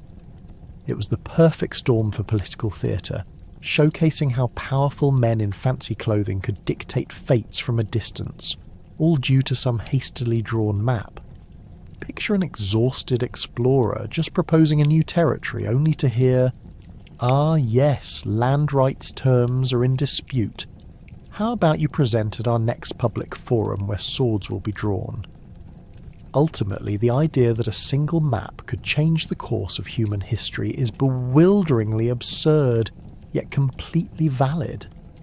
The monstrous hulks of maps didn't just guide travellers. They dictated destinies, united and divided nations with a stroke of ink. The next time you glance at a map, remember the tumultuous history woven in every line. It's a grand tapestry of ambition and conflict, one that still ripples through our world. So the next moment you pick up a map or glance at your GPS, think of those early map makers, arguing over territory, inadvertently writing their own conflicts, doing it all for what they thought might lead to a better world. Remember, just because it's drawn doesn't mean it's owned. That mysterious bunch dubbed the Map-Headed Men. Legends say they always wandered around looking for lost oceans and mislaid lands. Reality, they were actually just attempting to find the bathroom and arguing over whose turn it was to read the map. Which is sillier, the tales or the reality that followed? Picture this motley crew, their heads adorned with oversized maps, strolling along ancient coastlines with the air of misplaced arrogance, while regularly misplacing their understanding of north. Wait, is that direction to our destination, or just the way to the village, idiot? One might have mused, scratching his head as his companions pointed excitedly toward the nearest horizon. In the world of lore, these so-called map-headed men were celebrated as the wise keepers of geography, individuals dedicated to chronicling the uncharted territories of the world. Mountains taller than your average dragon, rivers flowing backward, and lands inhabited by unicorns that doubled as barbers. Travelling from town to town, they'd regale their audiences with legends that were probably a little more interesting than reality, since facing the squawking truth of a local tavern's bad ale was far less riveting. One moment, they'd be deciphering the best routes through the treacherous grip of the soggy valley, and the next, they'd be explaining to a confused villager that the lost ocean they were searching for was indeed a mere puddle. But let's take a moment to unpack whether these characters were lore or legend. It's entirely possible that this whimsical depiction came from early fears of exploration. Who wouldn't want to laugh at the idea of men who replaced their cranial capacity with a road map? After all, every village needs a scapegoat for bad land navigation. If the path ahead looked more like a roundabout than a direct route, surely someone had to be blamed. "Don't look at me! Blame the map-headed men," would often be the consensus among confused explorers looking to excuse their lack of direction. Still, no such band of adventurers travelled without risk, and every journey was fraught with potential calamity. Each time a map-headed man met a fellow traveller, they would often engage in spirited debates, because who doesn't want to fight over how many destination markers are really necessary? You see, Adam, the dotted line here suggests a bar that sells fruit pastes, not another easy way into the grumpy dragon's lair. Nods of agreement and exclamations of disbelief often filled the air, while laughter and camaraderie turned sour any time someone suggested that perhaps they'd taken an unnecessary detour to a fruit marathon. So what defined the map-headed men's journey? It wasn't merely the goal of accurate cartography, but rather the forging of friendships amid towering fig trees, desperate attempts to dodge hungry wild boars, and enough near-death experiences to fuel 1,000 campfire stories. And when it came time to finally map their thoughts into visual representations, well, it was the blind leading the blind scenario we all know too well. Can anyone say epic failure? Those visual representations often turned into confused scribbles that resembled poorly drawn doodles instead of precious navigational aids. An outcome that should evoke pity, but unleashed a fit of laughter, particularly among other weary comrades. But the real kicker? All those mix and match tales made perfect sense to their communities. Adorned in the lingo of lost lands and unravelled tales, these storytellers' legends provided the comfort of adventure without the hardships of actually spending 1 week in the Trolls' territory. Who needs accurate mapping when fanciful tales could provoke laughter around the hearth? After all, announcing "Watch out, there's a dragon-shaped rock near that tree" was far more engaging than boring geographical facts. It's worth contemplating whether the imaginations of the map-headed men were, as their stories implied, a reflection of their own foolishness, or simply a device to convey the shared reality of exploration. These once mythical figures, forever intertwined with their maps and meandering paths, were less about unravelling our world's uncharted territories and more about kindling a sense of adventure through sheer absurdity. Armed with improbable quibbles, these map-headed men paved the way for generations of storytellers in their wake, forever sprinkling hints of laughter alongside the paths of history.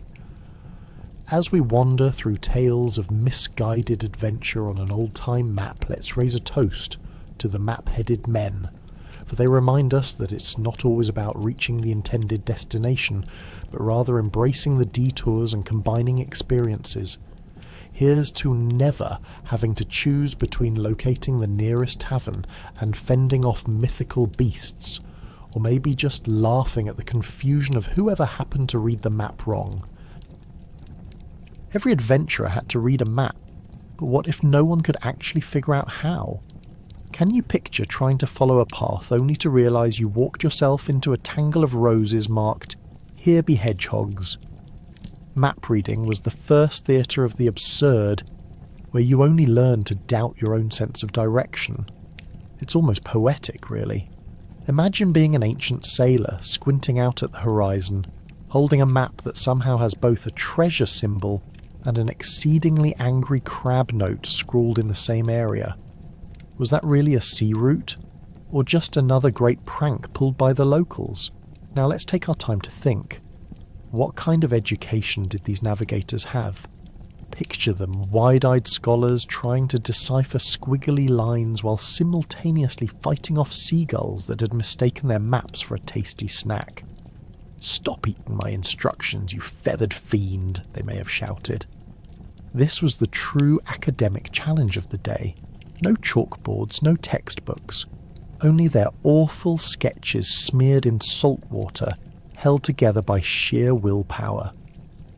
How about the day-to-day struggles of the average mapmaker as they cranked out what they believed to be the next great navigation tool? Imagine trying to sketch the coastline of an unknown island while a monkey threw coconuts at your head. Forget floating kingdoms, or was that a rightful claim to unexplored territory? One can only wonder how many times explorers ended up somewhere they never intended, because they misread a charming little swirl on their map that was merely a pressing local legend about a fun-loving water spirit. But let's be honest, remarkable navigation is like understanding the nuances of IKEA instructions. Good luck with that. Oh sure, you think, it looks simple enough. Fast forward 5 minutes, and you find yourself staring at 2 mismatched wooden dowels and an existential crisis. What even is this shape? Is it a cart or a chair? The same confusion plagues our early map-reading heroes. Maybe that round island was just a misunderstanding of an old rumour about where the wine flows, now replaced with angry sharks during your fateful journey. As you venture further into the absurd world of navigation, you realise that every explorer must have faced the sincere dilemma of how to communicate a dangerous journey. Did they write treacherous waters in splendid letters against a backdrop of swirling chaos? Or was it more like, "Please, stay away unless you have a death wish"? Uncertainty turned map-making into a guessing game that, believe it or not, included routes that frequented pirate hideouts, destroyed vessels, and lurking sea monsters that came along for the ride. "Hey, you never know," they'd say. "The Kraken might throw a party if he's had a good day. Ah, and don't forget the ever-present element of embellishment." Of course this path leads to the enchanted waterfall, declared one overly ambitious mapmaker. See that arrow? It's totally legit. But fantasy and reality had a habit of colliding like badly cooked soufflés. It's one thing to have an outdated and inaccurate map, quite another to use it to brave oddities like dragons or treacherous cliffs described as slightly unsettling.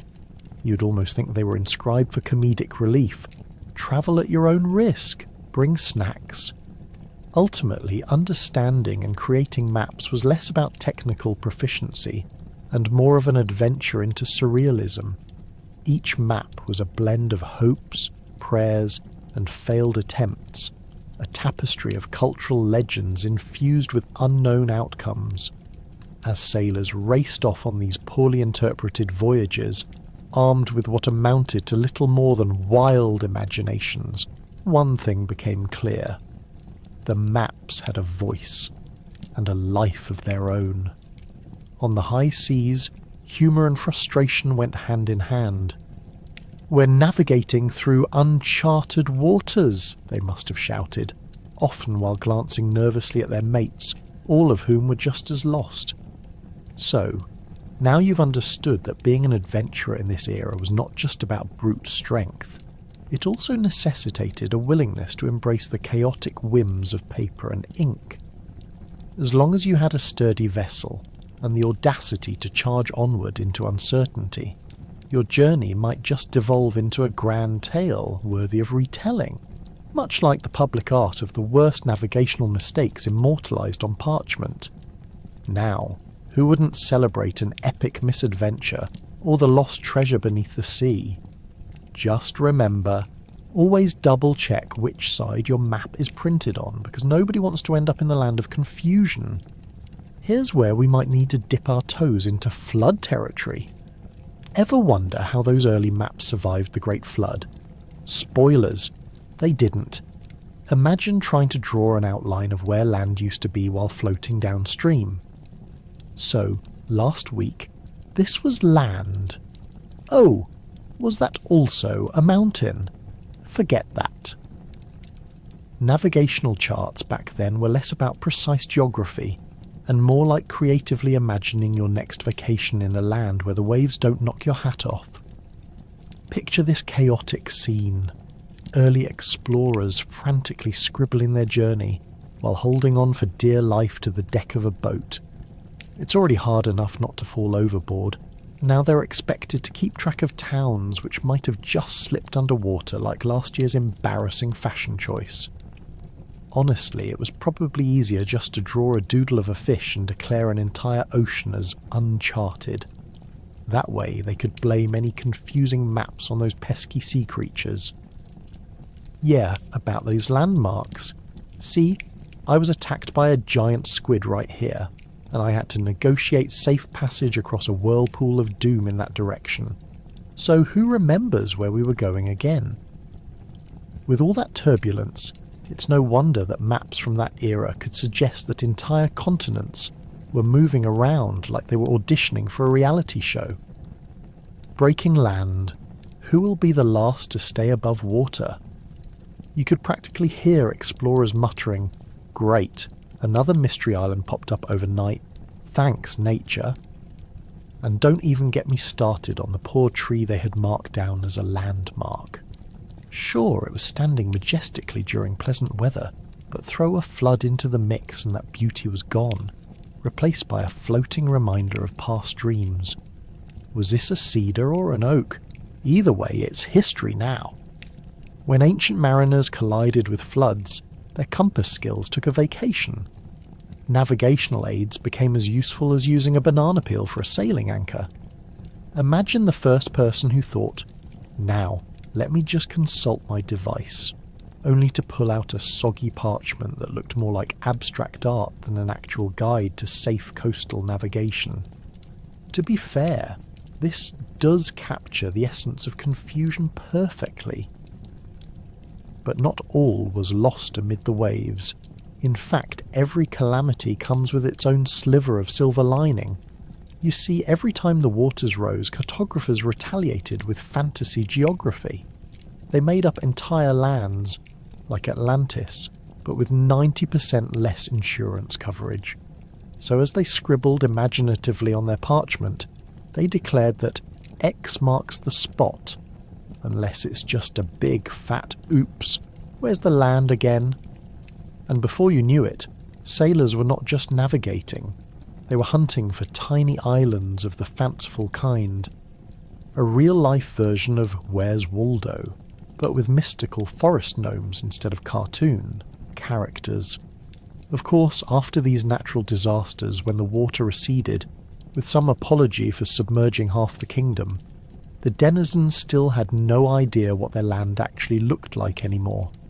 As towns began to reappear like shy mice emerging from their holes, they often resembled shadowy echoes of their former selves. In a frantic effort to restore order, maps began to reflect not just the land's physical form, but the hopes and dreams of its inhabitants. This here, that's a tiny town where everyone wants to place bets on how long the next flood will take to arrive. And thus the art of cartography evolved. Every wave wiped the slate clean, turning once familiar landscapes into singular new realities. Oh, look! There's a big hill! Wait, what was that? A hill! Now it's just a hill and an occasional rooster! In conclusion, floods may have wreaked havoc on early maps, but they also opened a door for creativity, storytelling, and wild speculation. Imagine a bunch of flood-soaked explorers sitting around a fire, recounting tall tales of heroic expeditions using about 15% reality and 85% pure poetic license. It was a wonderful time to be a cartographer. Each flood meant every map could tell another outrageous story. So next time you look at a map, remember those poor ancients, trying to figure out if a huge wave was going to sweep away entire islands, or simply provide some much-needed drama during a sea voyage. Because nothing says adventure like puzzling over whether you'll make it to the next tavern, or just end up as a footnote in some future explorer's partial history of where the dice rolled wildly. All the brainiacs got serious about maps during the Renaissance. Finally, cartographers came to terms with needing better lines than squiggles that confused even the locals. Think of it as a time of comedy sketches transforming into art pieces, a rebirth of sorts. Suddenly, maps looked professional, which only raised questions about why it took so long. It didn't have to. Picture this: a world where explorers walk into a tavern, eyebrows raised, clutching overly complicated sketches of land that made little to no sense even to them. Ah, yes. I'm off to find the fabled land of Right over there. Where's the nearest dragon? Now enter a new wave of cartographers. Think of them as the cool kids of the Renaissance. They've traded in their quills for fancy new pens and were armed with a fresh of ideas from the Age of Enlightenment. For the first time, mapping wasn't just about scribbling down hints of where to find a good port or two. It became an aesthetic endeavour. It was all about drawing straight lines. This revolution was symbolised by the introduction of grids. Yes, grids. It's like going from a game of Pictionary where no one knew what they were drawing, to chess, where everyone's moves were strategically calculated. But wait, you might ask, were those grids accurate? Well, let's just say they were more reliably pleasing than a 12-step process to create an IKEA chair. With all fresh mapping tech on the scene, one can only imagine the excitement at cartographer gatherings. These weren't your run-of-the-mill art classes. All right, folks, how do we draw Europe without squinting at random splotches? If they could rewind time, you'd hear a collective sigh of relief. The once chaotic maps transformed into masterpieces filled with beautiful illustrations of castles, gods, and possibly mermaids lounging around in tranquil waters. Suddenly it became a fashionable issue that a map needed depictions that would make a two-headed monster blush with envy. "More dragons, please," became the rallying cry, prompting cartographers to turn meticulous about their designs, sparking debates and some heated discussions over who could draw the fiercest sea serpent. Now, let's talk about the competition. Not only were the maps competing with one another, but they also had to tackle mythical beasts, legendary places, and, let's be realistic, absurd fears surrounding whatever the local sailors claim they saw on the horizon. Sailors' superstitions turned each canvas into a beautifully chaotic world, where legends and facts were muddled together as thickly as your aunt's gravy at Thanksgiving. Well, there's a sea monster here. That's just the local fish, Steve. And over there's a land of endless wealth. Everyone navigating with a wink and a smile. Meanwhile, as these cartographic artists honed their skills, the advent of the printing press launched their ideas to a broader audience. Suddenly, instead of hand-drawn copies or attention-seeking sketches tossed about at local fairs, you had the opportunity to produce multiple copies of a masterpiece. Maps became the hottest trend next to stylish hats. Get your celebrity-ridden, dragon-infested map today. The truth is, fanciful tales of dangerous waters and undiscovered lands made their way into the global conversation. Not only were they charting territories, they were selling adventures. The Renaissance allowed ambitious explorers in their rickety ships to set expedition goals like find new lands, avoid angry locals who think we're stealing their land, and just maybe spot a mermaid. Now that was a better plan than rolling dice hoping to end up somewhere respectable. So, with each push into the unknown, these noble souls had maps that looked at least half credible. But the misstep remained. Not all adventurers read the fine details, leading to mishaps that not only caused delays but turned noble quests into full-blown comic performances. Now, zooming past the 1500s, and into the shiny world of the 1600s, one has to wonder, did these maps actually work? The answer lies obscured within an abundance of laughter, as adventurers knotted up their data while battling storms, towering waves, and what they swore was a dragon tail slapping against the hull. You mean that was just a whale? In summary, the renaissance of map-making morphed into a dazzling era where scraps turned into visionary tapestries. It wasn't just about knowing where to find the next tavern, it was about knowing where you'd never want to go. So next time you admire a well-formed map, give a quick grace for the twists and turns that led us from squiggles to beautiful cartographic precision, and maybe from a squiggly sea monster into a cherished work of art that even Da Vinci would envy. Meet your favourites, the explorers who fought hidden treasures and somehow ended up being famous for all the wrong reasons. Yes, they discovered new lands, but let's not forget they brought their dorky tales along for the ride. When all you have at sea is stale bread, you just end up with catchy tales about how you fought a whale, right? These brave adventurers were often larger than life, because let's be honest, if you didn't exaggerate tales about storms and shipwrecks, did you even explore? Take, for instance, the illustrious Christopher Columbus, a man who, upon setting sail, probably told himself, "If I can just get to the edge of the earth before breakfast, I'll be a legend." Columbus set out to find a new route to Asia. Think of it as trying to order takeout in a city whose streets are mapped out by someone who skipped geography class. He accidentally landed in the Bahamas and proclaimed it Asia. Close enough, right? Somehow, he convinced the world that he had found a shortcut to spice heaven. Whether or not the indigenous people agreed was another story entirely.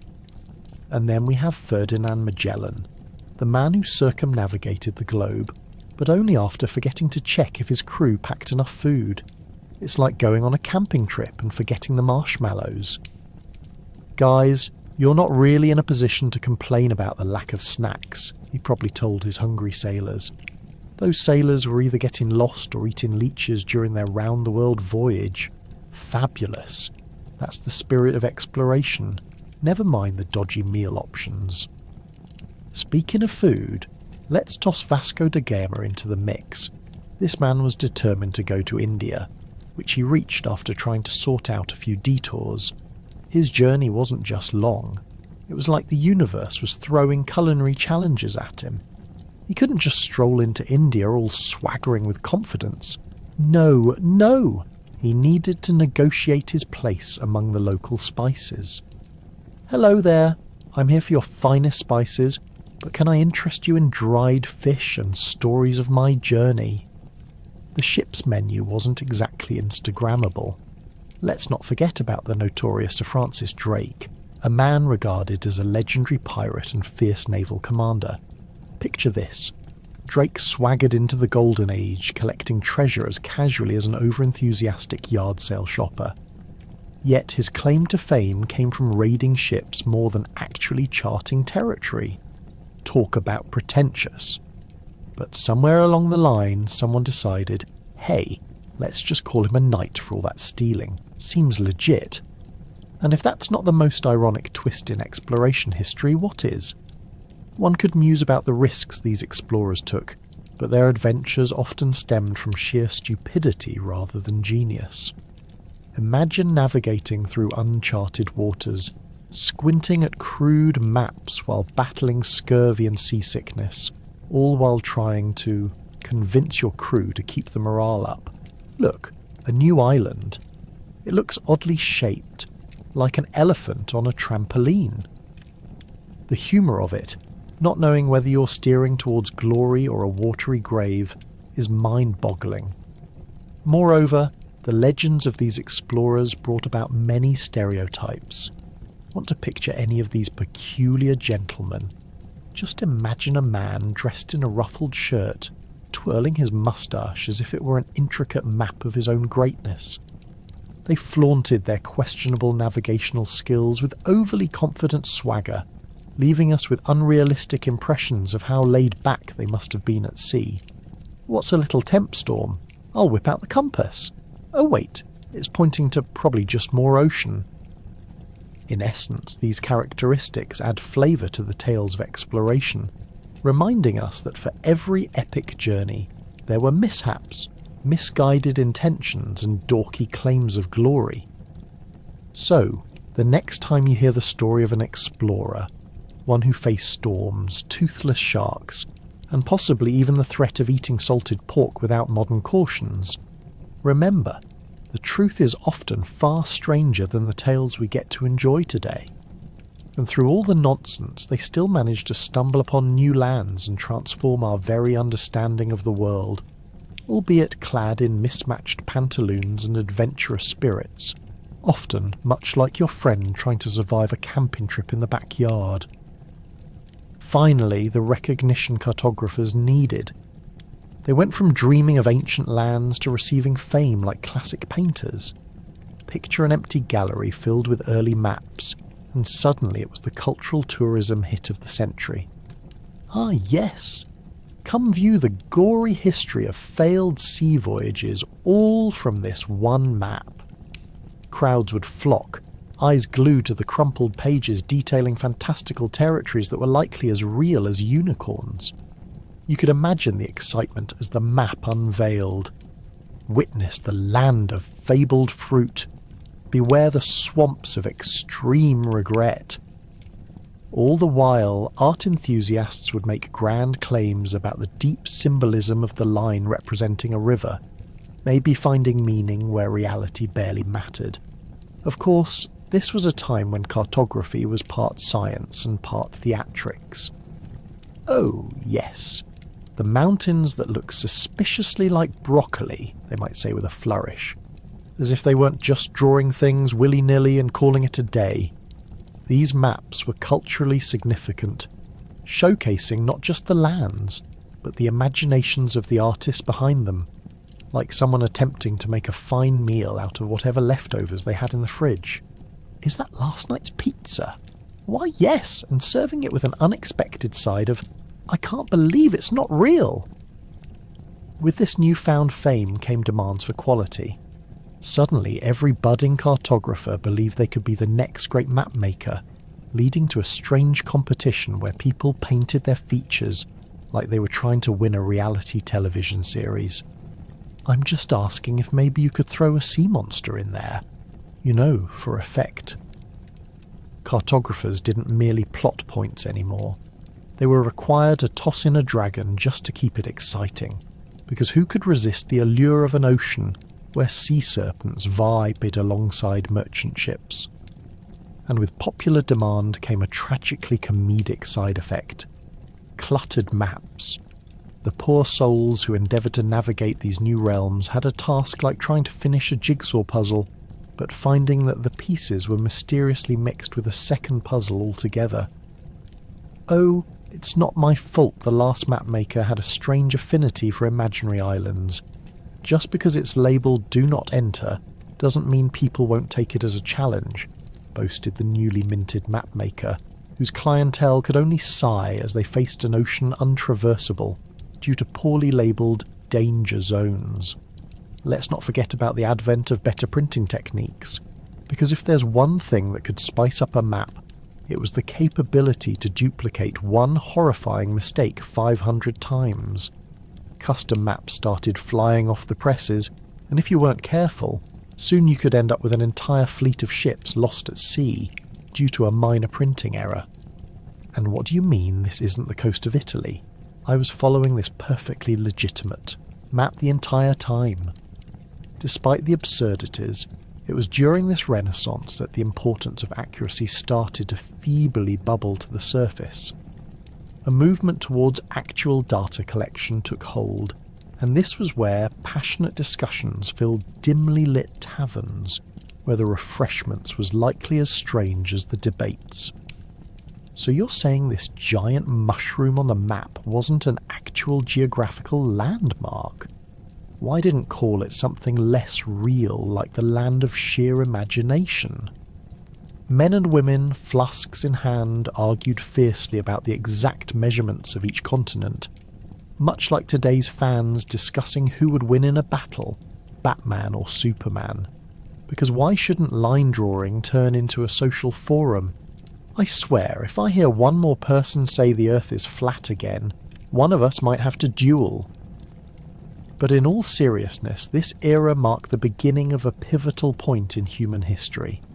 Navigation was shifting from mere guesswork to an actual science, but not without its fair share of confusion and the kind of drama that only comes from creative egos and exaggerated PR campaigns about your latest discovery.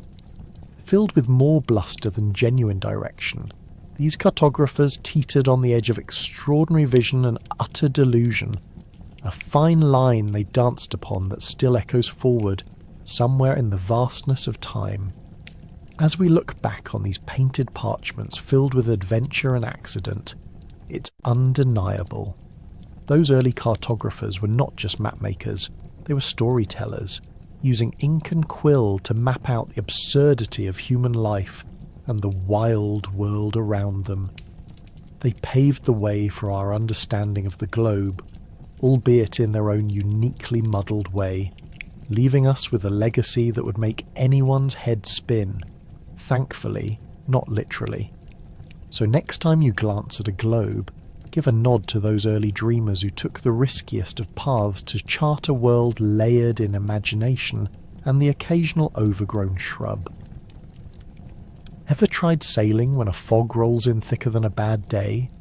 Early sailors faced perilous weather. What did they have to help them? Absolutely nothing. If only they'd known turning around was an option. Wouldn't it be comforting to say, I was trying to follow the map, but instead just got lost in the mist? They navigated blindly, and you're just laughing at the irony. Imagine being out on the open sea, where the only thing more uncertain than your direction is what the next meal will be. Probably some questionable fish wrapped in seaweed and a dash of salt water. Visibility at sea wasn't exactly a strong suit. It was more like a bad blind date. Neither side knew what to expect, and someone always ended up disappointed.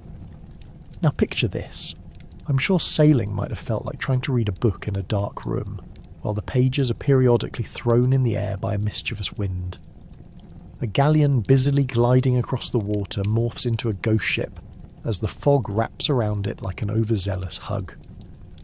No lighthouse, no GPS, just you, God, and whatever north is supposed to be. The compass would spin in confusion, much like your Aunt Edna when she first tried online dating. Am I going east, or is that just where the burrito truck is? And then you'd have the curious case of navigating by the stars. Imagine squinting up at the sky trying to identify constellations, while debating if that twinkling light is a friendly guiding star, or an angry UFO waiting to beam you aboard. Today, with our sophisticated GPS and drones that could map the world in seconds, it's easy to take for granted just how big a leap that was. But trust me, in those days, sailors would rely on spotty memory and superstition, because who wouldn't want to sail to the tune of a medieval horror story? Oh look, that's the constellation we call the Roaring Whale. Quick, steer port. Yes, because steering towards a ferocious predator sounds like a solid plan. Sailing was sometimes less about actual navigation, and more about how brave you looked while pointing in random directions, with a wink and a prayer just in case Poseidon was watching. And then there are tales of incompetent captains who could chart a course through the worst squalls and still end up looking at a sketch of an island that wasn't even real. These island myths were often accompanied by fabricated reports from sailors who had clearly spent too long inhaling the compressed air of those damp, creaky ships. The land of Never Never Never Land exists. I swear on my mother's honour. Well, let's just say the ale was flowing freely that night.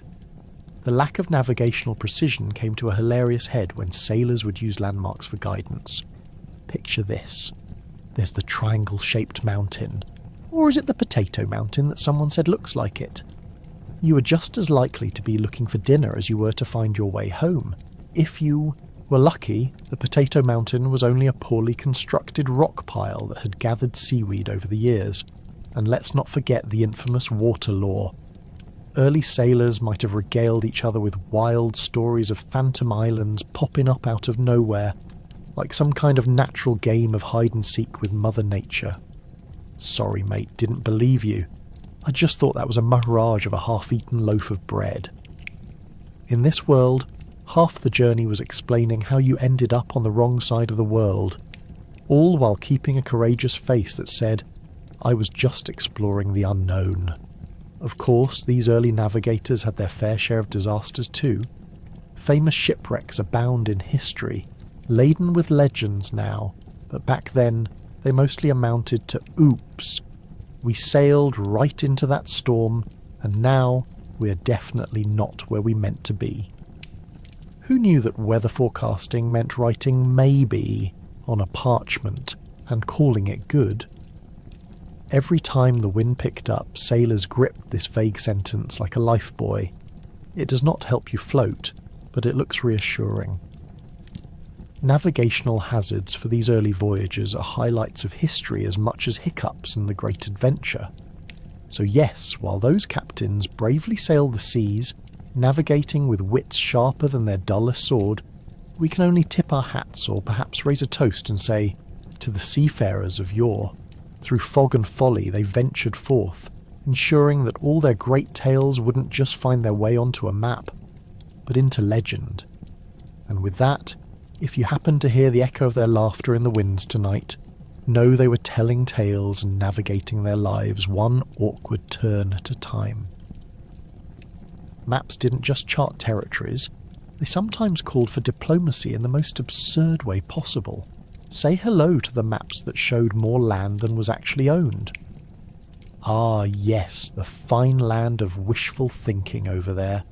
Political boundaries have never been so confusing, as if one quick outline could sort out years of land disputes.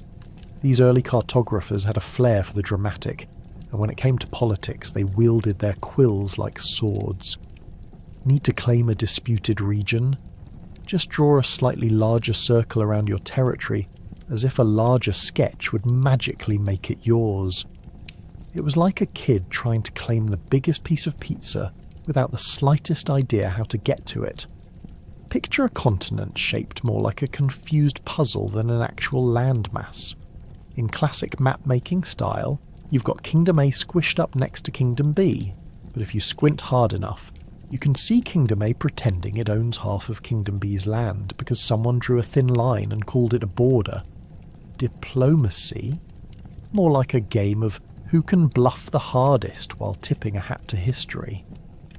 But maybe that's why it was always 2 steps forward and 1 dramatic squiggle back, or 1 illustrated dragon away from an all-out rift. Diplomatic ties in the ancient world were as tangled as your charging cables after spending a few hours in the bottom of your bag. Mapmakers, bless their hearts, had the unenviable task of reconciling these complicated relationships.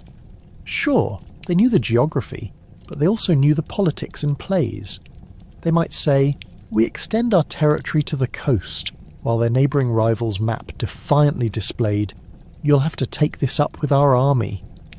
Meanwhile, ambitious kings gathered around wooden tables, staring at these faded parchment maps like fortune-tellers gazing into crystal balls, hopeful that land ownership might somehow magically change with ink and intention.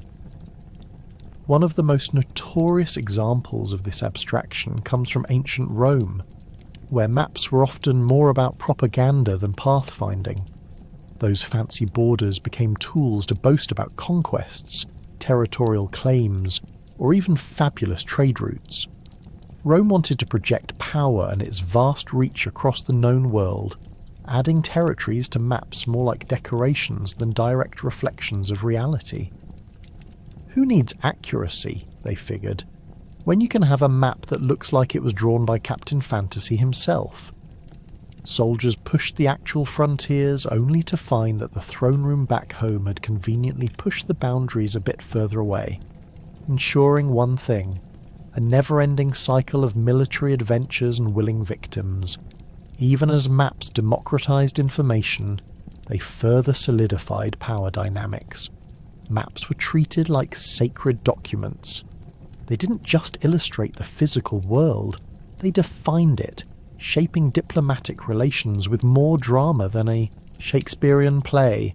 If you were a ruler, you'd want to show your neighbours, "Look, I own the little landmass right next to you, as well as your other neighbour's backyard for good measure."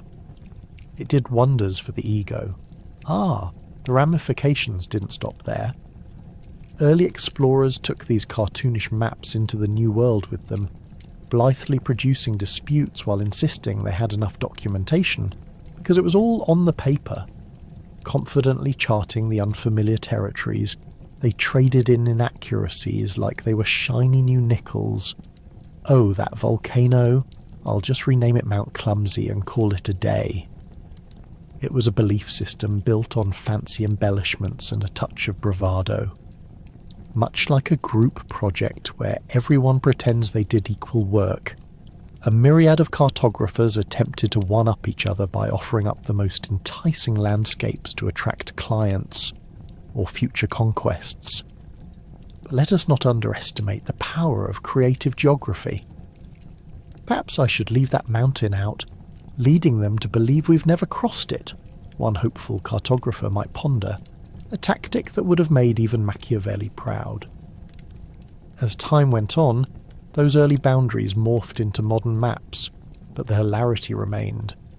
We can look back and chuckle at how first attempts at mapping were a caricature of political manoeuvres. What began as conjecture and bickering ultimately blossomed into a legacy of ambition, deception, and artistry. Much like trying to convince your friends you're the superior baker, even if you burnt the cookies and ended up with just crumbs. So here we stand, gazing at maps that show us everything, yet still represent memories of land gains, losses, and the very goofy human desire to claim space, drawing lines on parchment with reckless abandon, displaying our maps as symbols of grandeur and pride, even as they secretly laughed at the confusion they inspired among the masses. Who needs reality when expectations can be illustrated, after all? Ending our quirky journey with the final legacy of map-making. They weren't just tools, they were extensions of awe, wonder, and lots of confusions that spanned generations. Imagine all those adventurers transforming the chaos into stories, turning simple illustrations into winding tales that whispered, "What else is out there?" It wasn't about getting it right, just attaining the mysterious map-making spirit that might lead you to lost treasure, or at least to a decent pub. Picture this. You're a map-maker in the heart of the Middle Ages, hunched over a creaky table, surrounded by ink pots and stacks of parchment. There's no coffee to fuel you, just a half-eaten hunk of stale bread and a sense of looming deadlines. You're attempting to chart the known world while trying to figure out if that enormous squiggle signifies a mountain range or a friendly dragon lava pool. The reality is, half the time, you're navigating based on hearsay and a love for storytelling, more than actual data. Rumour has it, you'd think, the land of eternal cheese lies just beyond the next horizon. Might as well draw that in. Let's talk about these daring explorers, the original adventurers, who didn't just map lands, but also took creativity to whole new levels. Imagine getting a band of grumpy sailors together who believed every myth you threw at them, swamped in a dense fog en route to fabled fermented fruits. They would have to decide whether or not that meant jumping ship whenever they saw a suspicious wave. "Trust me," one would insist, "we're definitely close to the land of the honey rivers. Or was that just the last batch of ale? Either way, we're sailing forward." Thus, every bounce of the ship jostled their sea legs along with their sanity. Journeys became legendary, shaped into golden folk tales passed down through generations. Tales of lost seas littered with golden-haired mermaids became the stuff of sewing circle gossip. By the time these stories made it back home, they were as grand as any high seas adventure, possibly with pirates involved, even if the only plundered loot was a bag of stale biscuits.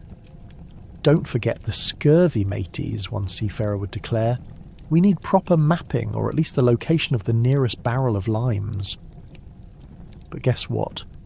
Not only were they charting the lands, they were also crafting their identities along the way. Those maps defined lives. They came to sow dreams of grandeur and slight shifts in reality. So, instead of being lost souls bobbing along precarious waves, these adventurers became cartographers of their destiny.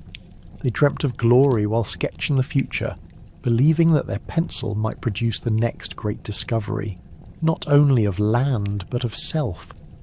Perhaps they even held contests, with peers betting on whether their voyage would return with mere stories or legendary claims of superiority over menu choices in local taverns.